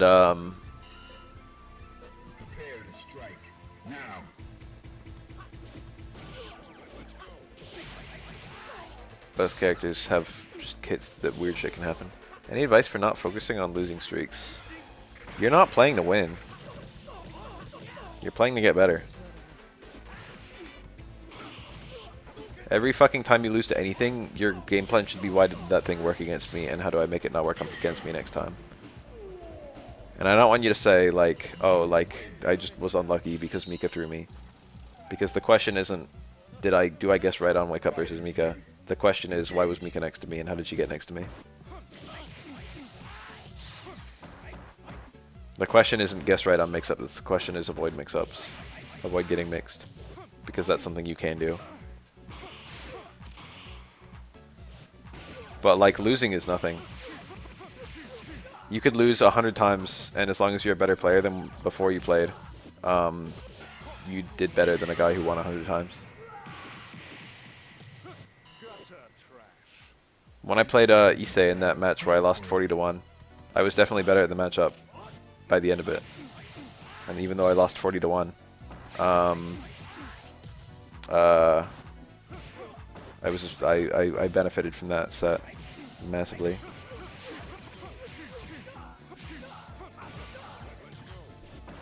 I'm very glad I had that set. Yeah, that's the trick. You should 100% play good players and get whooped, as long as you're learning. It's possible that like you can get whooped and not learn if you're like too low. You can get beat up in a not helpful way, but usually only when you're like a beginner. Usually if you're intermediate or above, you can find some way to learn something from getting beaten by anyone, even if it's like a god. Even if you're fighting D44 BAS, BAS in CBS. Even if you're fighting someone who's like unquestionably the best player of the game you're playing.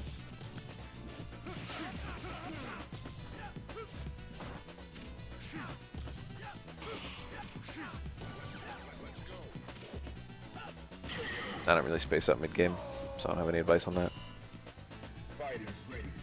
Engage.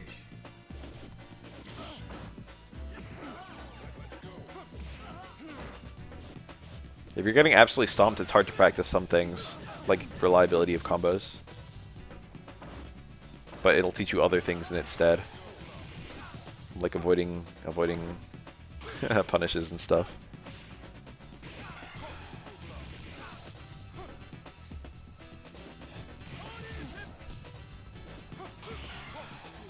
Very sexy. The double parry. Love stuff like that. That stuff makes third strike. These players are good. I've only hit that shit like a few times in my life. Now, find a new rival. Welcome to the world of street fighting. But for the record, people rarely attempt it against me. Prepare to strike. Now.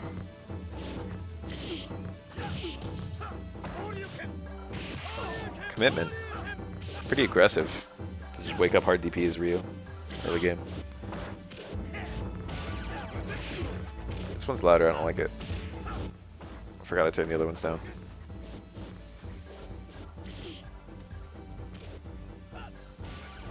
Yeah, it's really hard. It's one frame, and it's not a very obvious frame. Wow. Caught the throw attack. Ugh. Oh, it's good. Ken was smart. He probably tried to punish right away and then tried to punish after eating the dungeon. And there was a punish, by the way.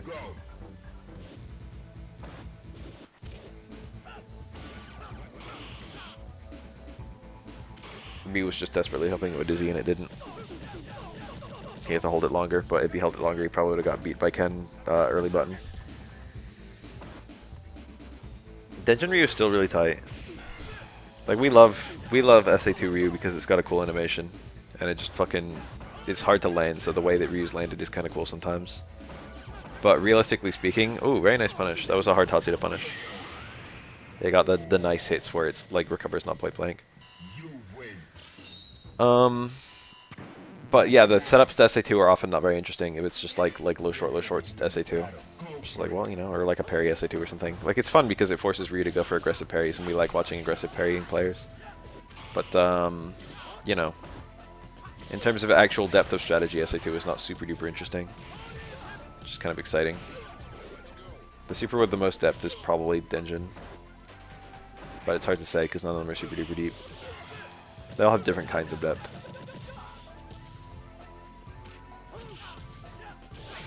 I say one's depth is kind of like how you use it at all. In what ways is it better than just spending the EXs?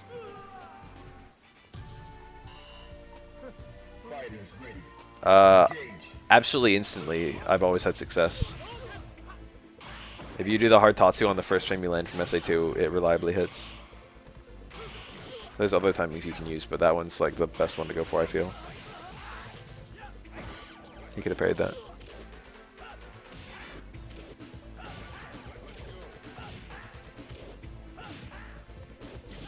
Went for 5 throws in a row.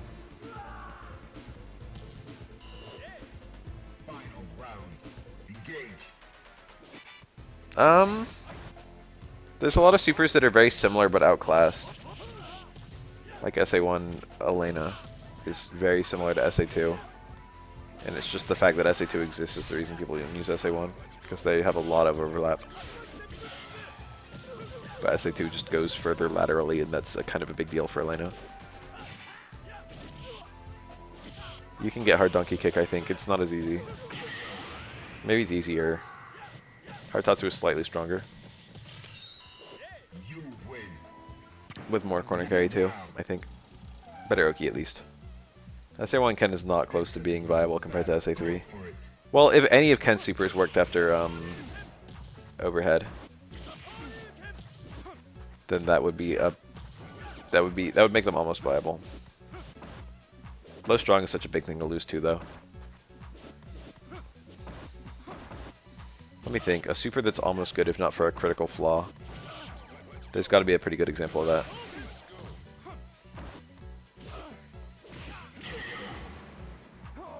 Ah yes, Akuma's other supers, and the critical flaw is that he dies if you hit him. The heat of battle. Go for And therefore, if one of those supers falls out or is blocked, you just lose.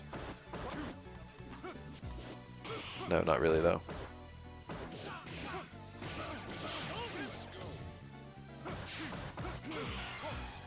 Ah.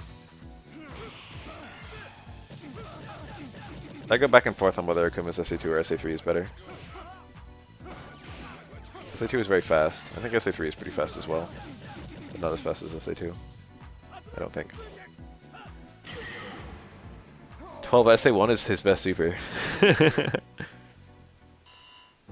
12 SA2, if you could do it on the ground, and it gave you the perfect timing instant air one, that would be so nice.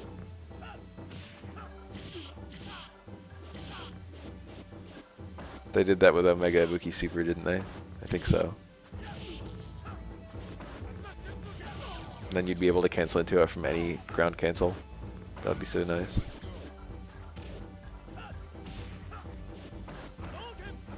If 12 SA3 didn't have the recovery period, it would actually be a good super. into the heat of battle. It might even be better than his other ones. I think it would. I think it would probably be his best super.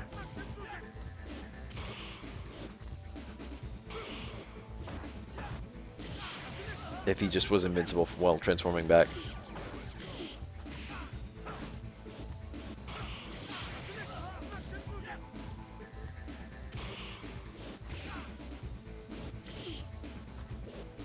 Alex SA3 being jumpable is... it's Alex SA1 being jumpable that kills it. Alex SA3 is kind of not jumpable. It depends on the context in which you use it, but it hits everyone opponents. But it's really just that it's not confirmable. Except from fucking heavy chop, which you can never land, and medium chop, which you can also never land. What's the main flaw of Blue Nocturne? Huh? I made a whole video on it. Go watch the video.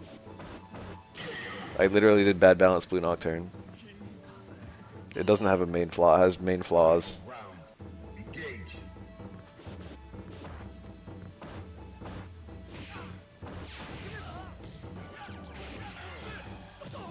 There's no context that you would ever use a counter super in a game where you both have an invincible super and a parry. Because anytime you would want a counter super, you actually just want one of those two. Or even either of those two, dare I say. You win.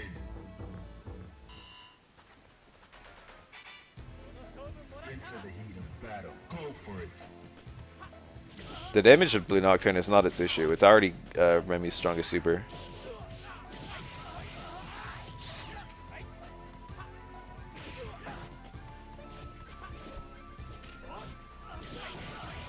With no freeze, Blue Nocturne would be a lot better. I don't know if it'd be good, but it'd be better.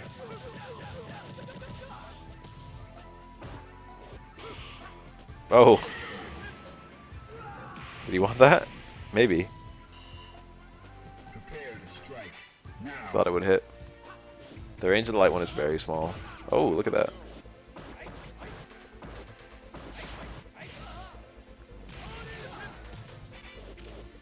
The way that SF5 does parry triggers is fine. A lot of people don't pick them, but they're usable.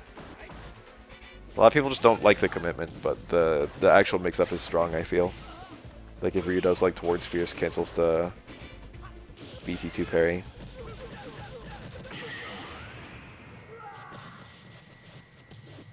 You win. Now. Into The fact that he can do that Go for it. is quite terrifying. Because it makes it so you can't easily challenge towards fierce on block. but a lot of people challenge it anyway because a lot of Ryus are unwilling to do that. Same with everything Karine has, and her BT2 parry. Fighters ready. Engage.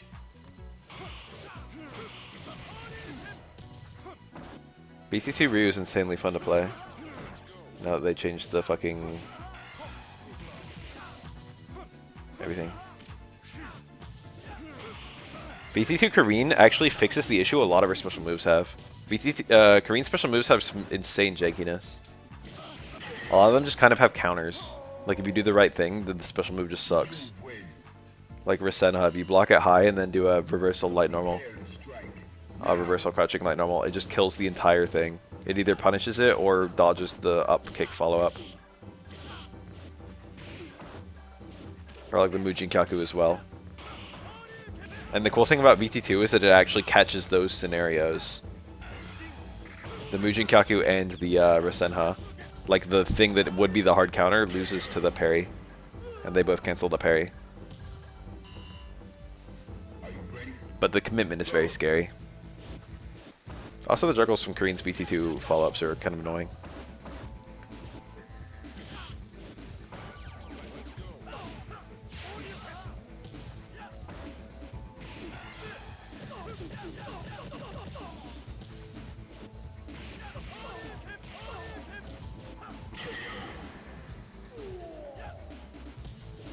It does. Final round. Go for it.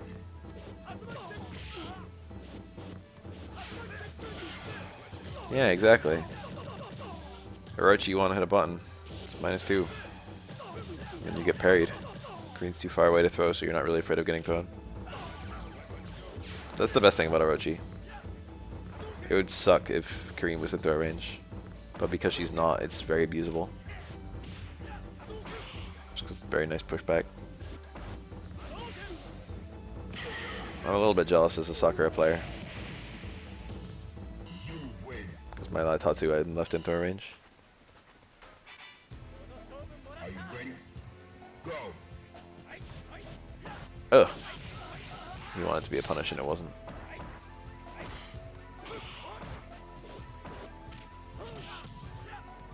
Can't believe there's no auras in these videos. EX Tatsu into trigger is kind of muggy. On block, I think it's... I have mixed feelings on whether it's better that she can do it on block or better that she can do it on hit. You know what I mean? Like, should you save your activation for one that hits or one that's blocked? It turns -2 into like plus frames on block, which is obviously very good. And it turns a successful hit into a full conversion on hit, albeit a scaled one, which is also obviously very good, because EX Tatsu is not that strong by itself. EX Tatsu in neutral actually patches up a little weakness of Sakura's. Because her normals are very good, but there's like a little range outside her normals where people can kind of not be afraid. Outside of staying short range, and EX Tatsu hits that.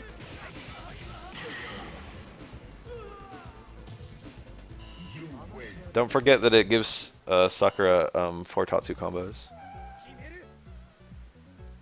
Are you ready? Go. Oh.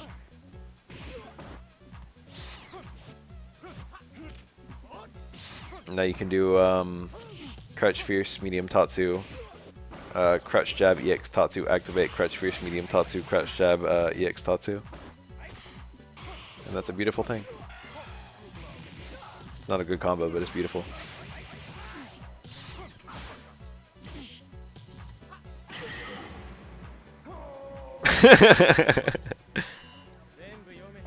Yeah, Sakura got EX. She got Crouch Jab EX Tatsu in a patch not so long ago. It used to be that she couldn't combo it from any light normal, and then she got it from stand jab only. And now I think she can do it from Crouch Jab too, but still not stand short. Stand short would be the dream, but it's fine. Oh, that was a bit awkward. Yang's living on borrowed time. He had meter. He just failed the EX. Normally you see that when the Yang thinks they have more meter than they have. Yes. Are you ready? It's not as good as you think. Doing that is not that strong in terms of damage. Like EX Tatsu Activate only does like 60 or 40 or something. It's not very strong. And Crush Jab is weak as hell too, and then you get the scaling activation.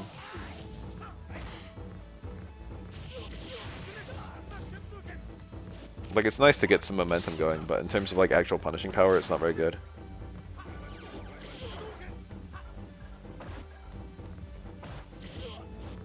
If you want damage from a 4-frame, your best hope is VT2. Their matchup swear that's really strong.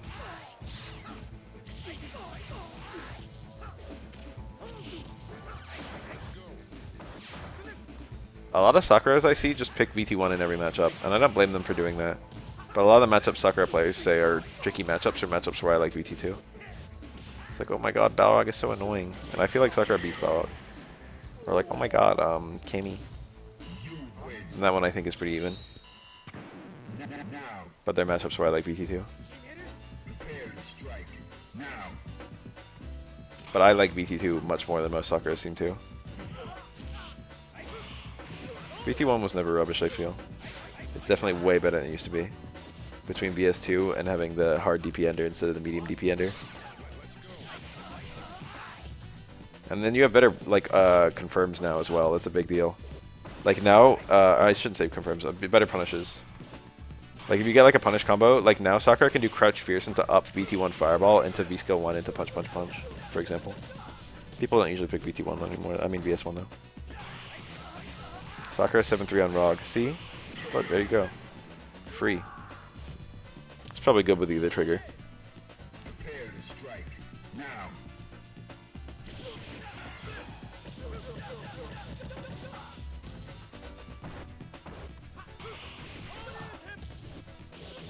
Medium DP ender has Oki on quick rise, it just doesn't have Oki on back roll. And there's no way to stop the opponent from back rolling. But some people don't do that.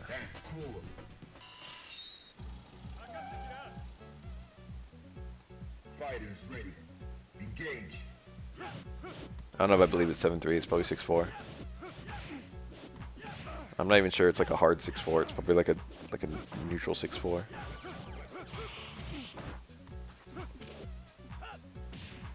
I don't think Sakura's normal luck ROG that bad.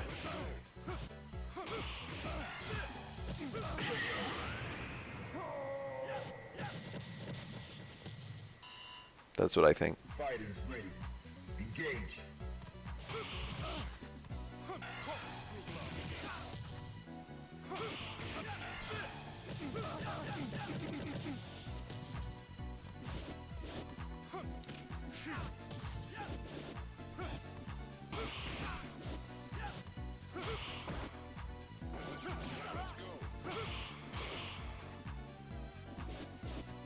Simu's been a hot talking point in SF5 recently.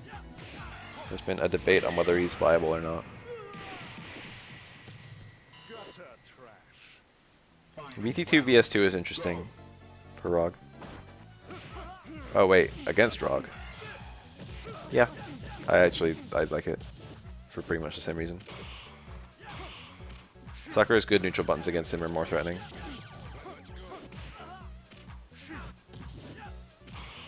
And like charge fireball stuff is not good against ROG at all. So like it's just you know the plus on block and combo on hit of BT1, which is still good. Still the main thing about it that makes it strong. But it's only that thing.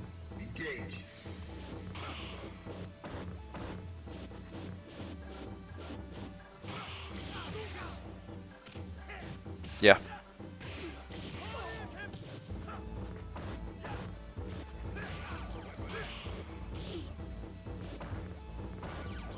You can just see Sakura charging and just do that.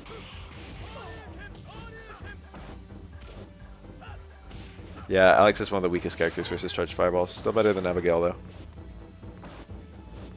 It's not horrible for him though, there's ways. You've got your charge down up punch and charge down up kick bullshits. You can potentially, if you're sitting on a charge, you can give her a hard time if she's charging a fireball.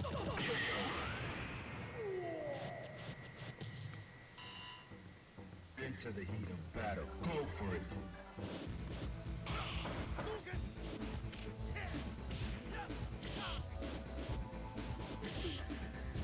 I don't remember if that's a thing. If it is a thing, it sucks. It's a thing in Third Strike, but I can't remember ever trying it in SF5. I legitimately don't remember if it works.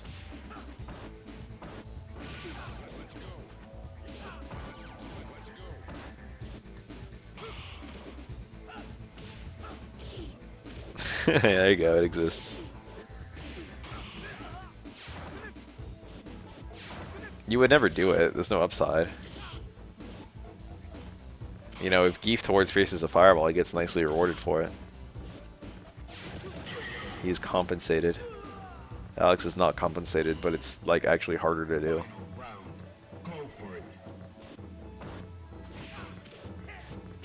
It's quite easy to incoming towards fierce and incoming fireballs, Geef. Nice.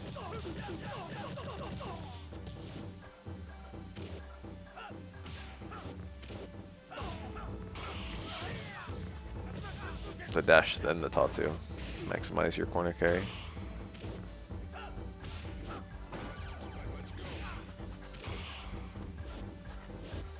I think the goofiest fireball interaction I can think of is the chargeback fierce from Abigail reflecting fireballs.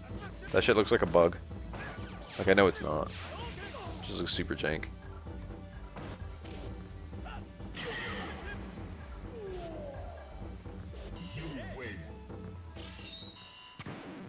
Now, into the heat of battle. Go for it. Yeah, you can do it to Sim Super. You can do it to any Fireball Super, I'm pretty sure. As long as it's like not one of the like full screen like stationary ones, like Guile. That MMA dude is coming out at the end of this month. Approximately, we don't know. The end of November is the approximate release date though. Sometime in November, give or take.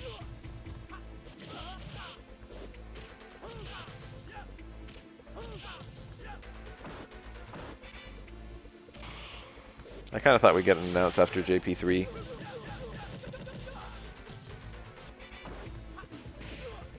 But we didn't. Nice, wow. Nice jump. Hard DP on landing. That's, yeah, a good thing to do. Yang landed in time and I'm not surprised, but it was chip. And Yang went for the parry and missed it. A third button character I think is kind of interesting if they just keep on going that route. At first I was like, this is a gimmick when they did it with Ed, but then with Falk it's like, you know, this is like, you can just keep doing this. There's clearly unexplored territory here. The complaint I have with button input characters is that it's harder to make multiple different special move versions. Like, Falk only has one DP, she only has one catapult. I don't think there are differences with her fireballs based on what punches she holds. I think they're all the same.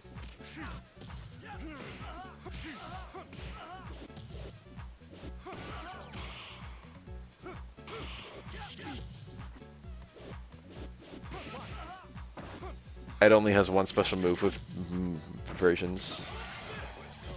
The fireball's got 3 different speeds. That's it.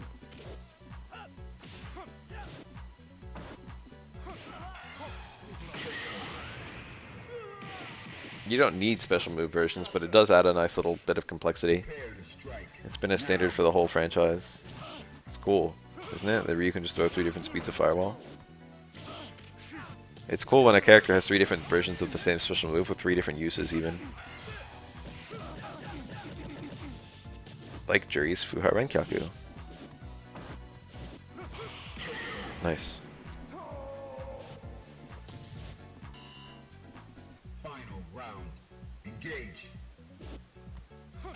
Nice.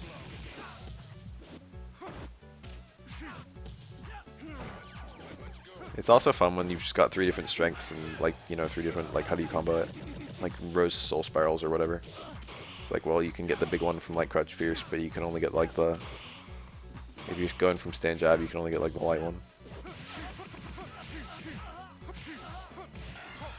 Some buttons, some motion, I'm kind of down. The different Rose Fireballs were done very well in this game. They all feel very different. They don't feel like the same special move. I guess the light and the medium one don't feel too different. The EX one is really good too.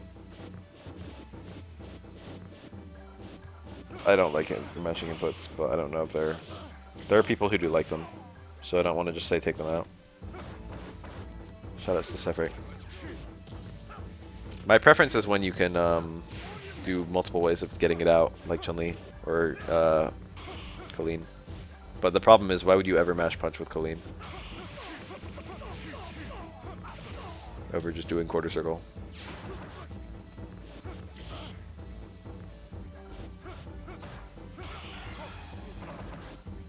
Hard to punish that. He hit the red parry last hit.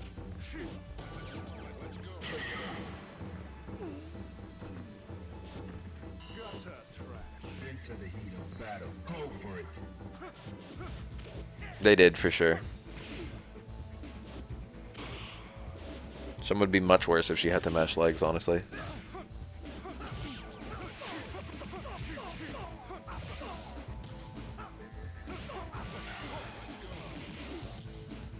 I kind of like them in some contexts. Like, I quite like Honda in SF5. I can reliably get all his meshes. I can do low short, low jab, jab hands, no problem. I can do stand fierce into heavy hands, no problem. All the hands combos he does are like not really difficult. The one that's probably the hardest for me is actually one of the most useful ones, and it's only because I haven't bothered with the muscle memory yet. But VS2 towards roundhouse into heavy hands.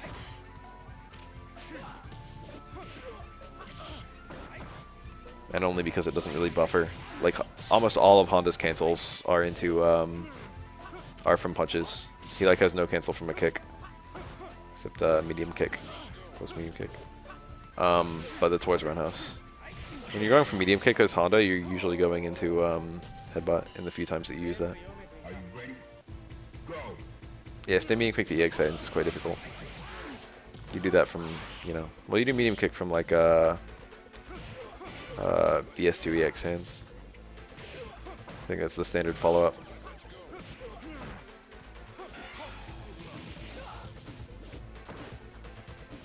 I haven't thought about that in a while. What is it? Say medium kick is like 5 frames for Honda. And EX hands, VS2 EX hands is like +7 or something. Plus 6, I don't remember. Maybe it's only +5. It feels like it's more than that.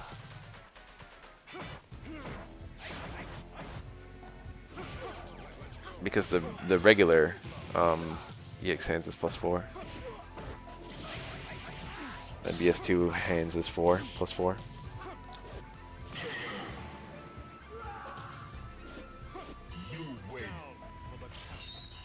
Honda's got a lot of fun and interesting stuff. It was nice watching Jamie TTH or whatever it was. Whatever the letters were.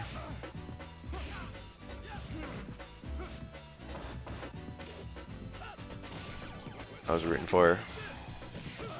Never heard of her in my life, but I was rooting for her.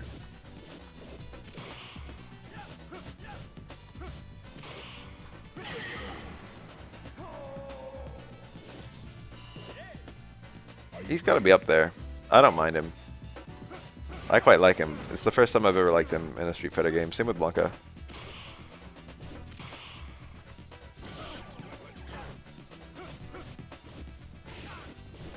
Hi.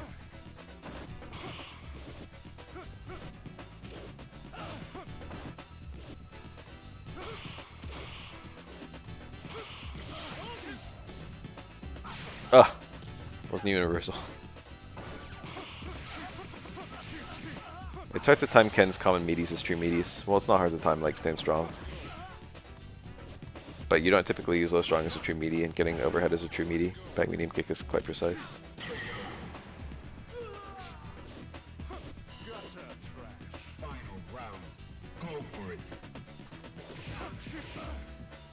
A mash out mechanic. Throws in this game.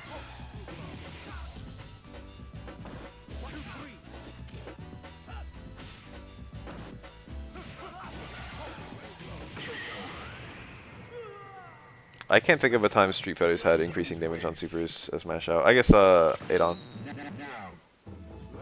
And yeah, Ken, SA2. There's probably a few others. There's a few in Alpha that I'm not thinking of. Like I think Kemi had one where you could do that, the DP super.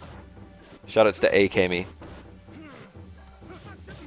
Rolling Thunder, there's another, yeah.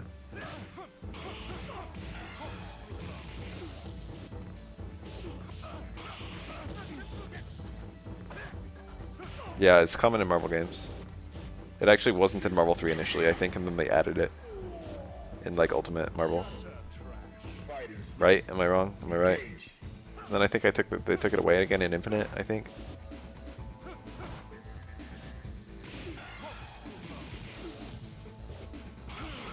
Nice.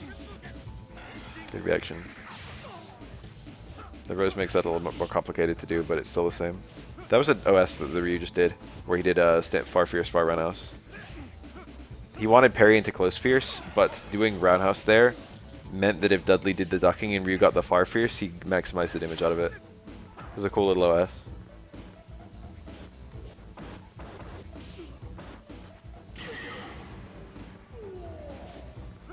A lot of characters got cooler in Infinite, I very strongly feel. It's a shame what they took out. Like, I love the fucking X-Men. I wish Wolverine was in Infinite so badly. I love Wolverine. But, there are a lot of characters I hated in Marvel 3 where I quite like the Infinite versions. Such as, Iron Man and, what's his name? Johnny Blaze. Ghost Rider. I played Infinite, yeah. I like Infinite a lot. I used Cap Strider and Chun-Li Iron Man. I used Reality and Power.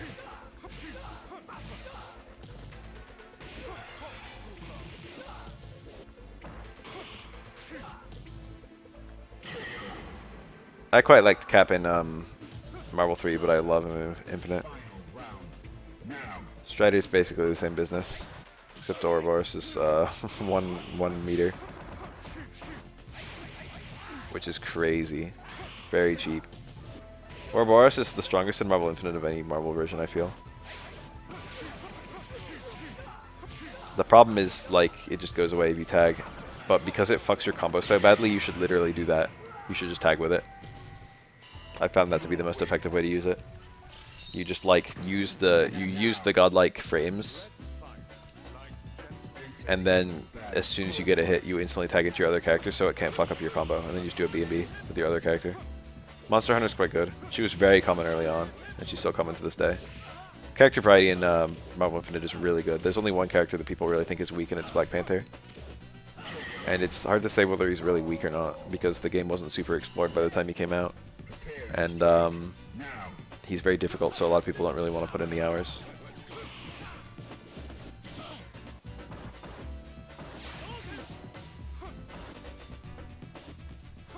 Notably, Black Panther is like the only character who can truly do nothing when he's in the box, and a lot of people pick Space Stone. Yeah, pretty much it is a Discord game. There's still tournaments. We could look at one right now if you guys want. I'm gonna get in trouble with Jacob Man. I'll have to not put it on YouTube. So the YouTube people will just hear us fucking talking about it, and then they'll miss it and they'll be all sad. Let's get through this video. 16 more minutes. You win. It's like Untamed Gaming, I think, still puts up uploads of, they only get like less than 100 views each.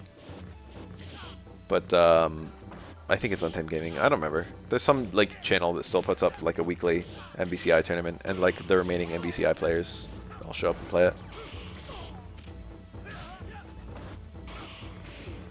Oh, the overhead. You can just OS parry that. It's free. But a lot of Ken players, like, never use it. It's very rare to see. So a lot of people aren't really ready to parry it. I liked Infinite, and I didn't terribly like Marvel 3, and I basically never played Marvel 2. Played it a little bit.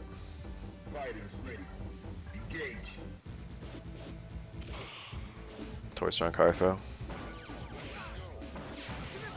That was a red parry attempt. Very high level by the Ken player. Didn't work though. That actually hit as an overhead.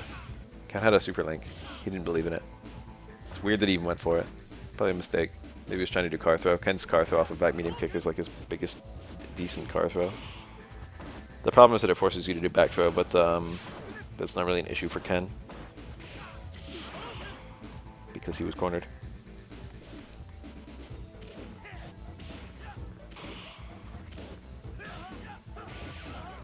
I think it's his biggest car throw, right? Back medium kick. Ken doesn't really have a huge car throw compared to Ryu and Akuma, who both have huge ones. I don't remember if Sean has a good car throw. I don't think so. You might have an okay one, and I'm just forgetting. I think 12 has a car throw that's okay. Q's car throw is the best in the game. It's more than okay. It's fucking huge. It's one of the actual things he has that's like better than any other character.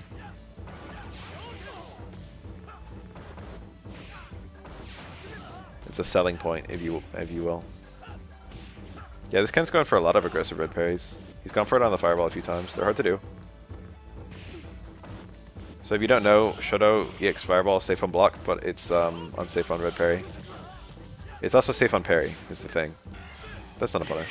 Oh, it was chip though. Maybe Ryu tried to punish. I mean, tried to parry. Now. Are you ready? Go. The second best car throw in the game, I think, is Chun-Li. And then I think it's, Elena.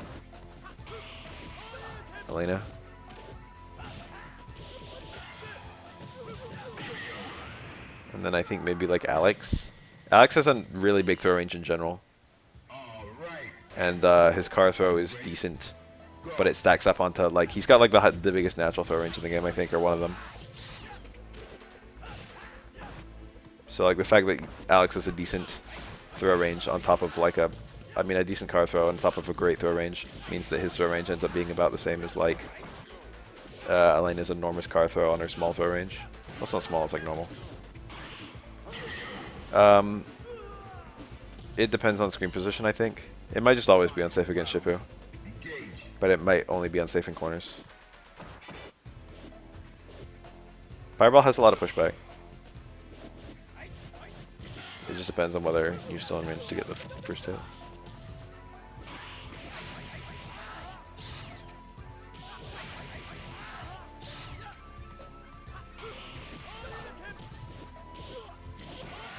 Nice. You win. Now. All of Elena's options are so vulnerable to parry, I feel. Just because she can't really put an oomph behind most of her attacks.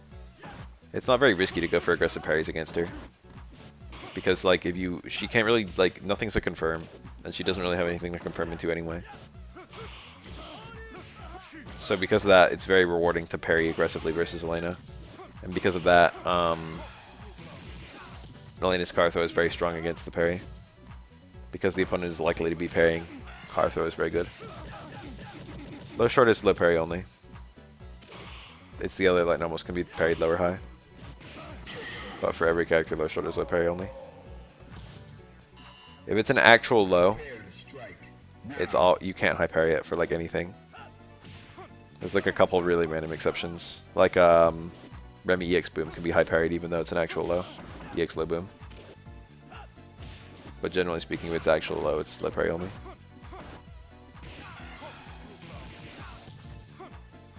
Oh, the low jab can be parried either way, yeah. Even though it's a crouching kick, because it doesn't hit low, you can still parry it low. I mean high. But most Elena players don't touch low jab. That's not a normal that people use in this game. It doesn't do anything. It's literally worse than low short in every way. Low strong is the one that people hit.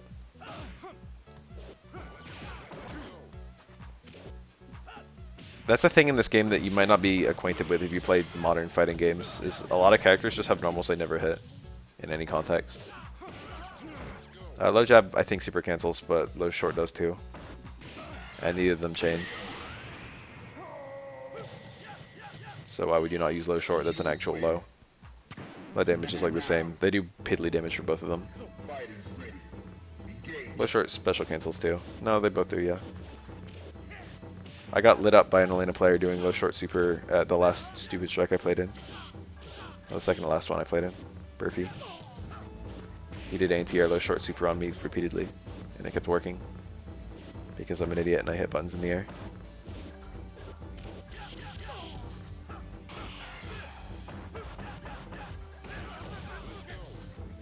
He played well and I played not so well. Well, yeah, in every Street Fighter game, almost every. There's like no Street Fighter game where a character has like 6 useful air normals. Very rare exceptions, maybe 12 actually in this game has 6 useful air normals. Probably someone in Street Fighter 5.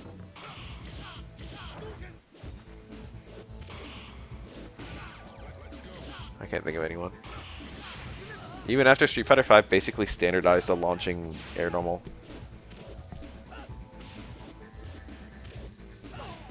Yeah. It's like the most common anti-air. And it is a punish if they hit an air normal and you time your low properly.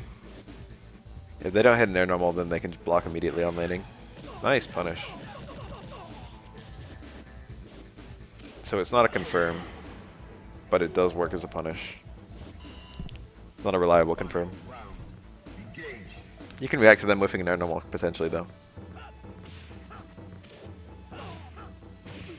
Nice. Yeah, it's not easy. Ken has a lot of like weird super punishes that if you lab you can like get, and that's one of them is Ryu far forward. He could have super punished that even, low forward. That looked like it might have been a car throw. Ken has no tell for his car throw. Oh, nice. A lot of characters like make a noise for their car throw, where it's like big enough that you can just reliably spot it, but Ken's is kind of small, so it's subtle. Now. Are you ready? Go. I mean, it's not really guesswork. You do have like 2 frames of landing recovery if you hit an air normal.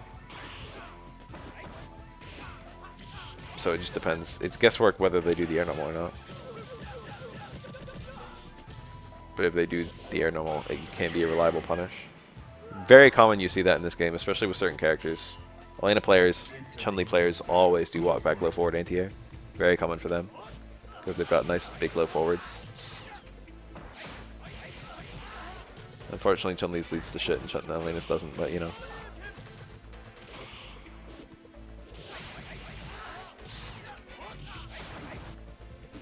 Shoulder sweep is okay for it. It's a bit committal. Shoulder sweep is kind of bad on block, but the pushback is good. So depending on the spacing, it could be really good. Shoulder sweep in this game is one of the best designed fighting game moves, I feel. It's really hard to say whether it's good or bad. Contextually, it can be either. Contextually, it can be very good or very bad. I mean, obviously it's good in the right contexts. And good players use it. It's very nuanced.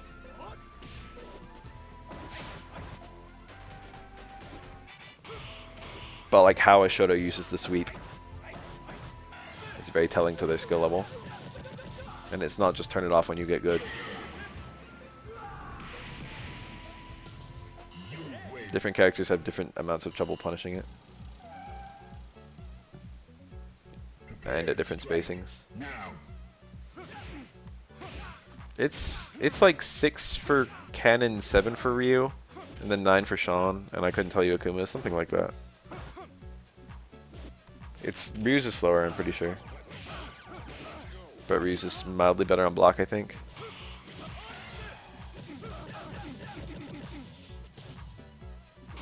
Ooh, very nice. That was a weird thing to do there by the Ken, and then by that it's a compliment. Like, that was a really smart thing for the Ken to do. He did delayed universal overhead to try and catch the parry. To catch a tech throw, or catch the... oh, that didn't combo. Nice red. He did 2 red parries too, OS.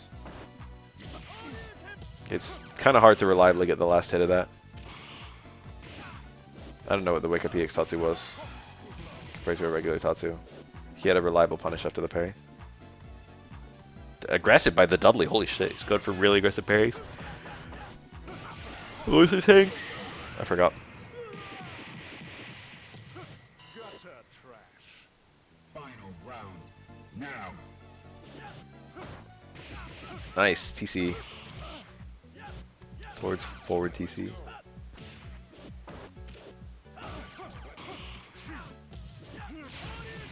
Okay.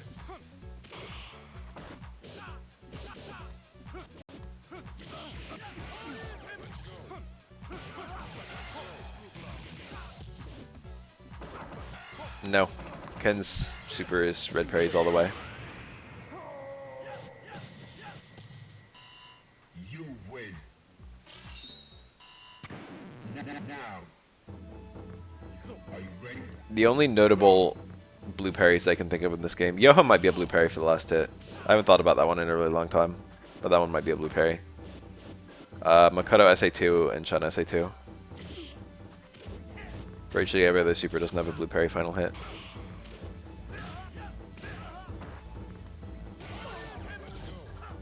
Card DP attempt.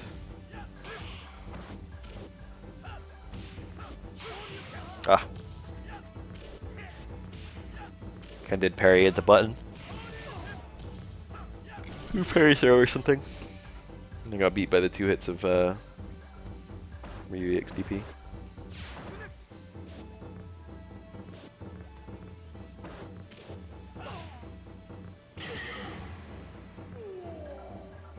In a vacuum, you can react to Ken's or Ryu's EXDP parrying the first hit. You can be like, oh, that was an EX1, and then parry a second time. But the thing is, when you do parry like throw or something like that, you have to commit to it instantly in order to still be able to time a throw attack. So because you have to commit to it instantly in that context, it also makes you weak to 2-hit when you went for 1 parry.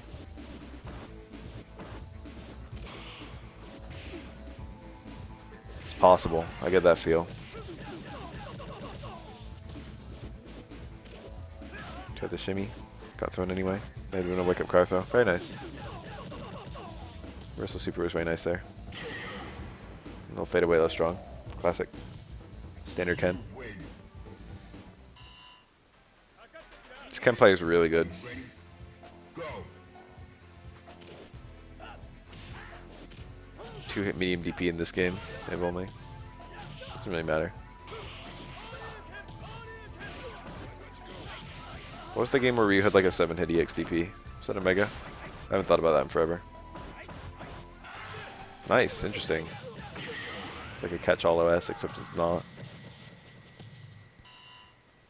Are you ready? You know, I'm a little sleepy.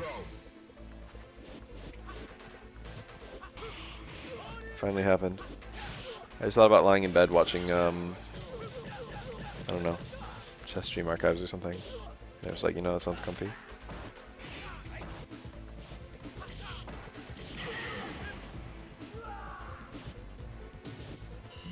That doesn't sound familiar. But I haven't thought about SFEX Ryu in a while.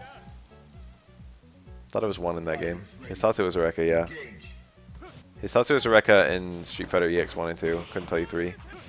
Ken's was Eureka in EX 1 and then went to a standard Shototatsu in EX 2. Ryu kept Ryu kept the Rekatatsu, but Ken didn't.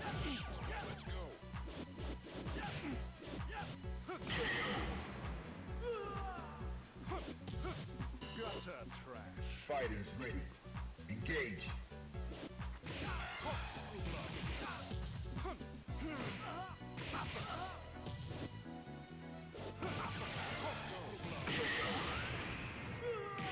Damn.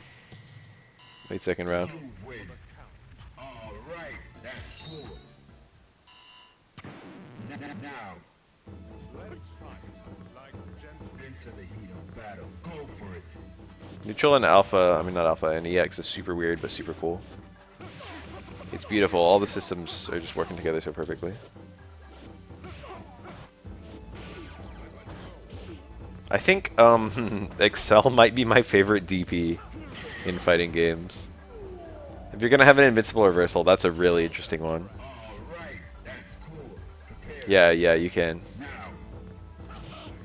In fact, that's standard. That's meta.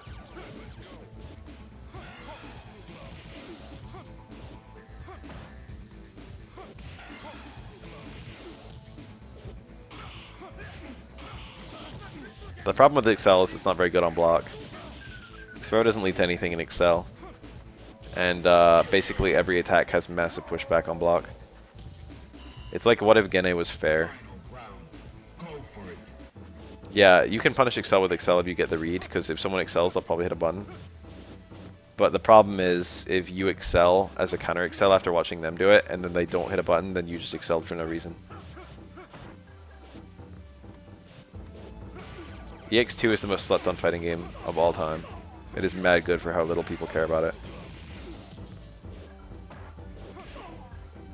Yeah, Excel is super fair. It's also very high skill, which I especially love. Like, you have to be really good to be able to hit your Excel combos.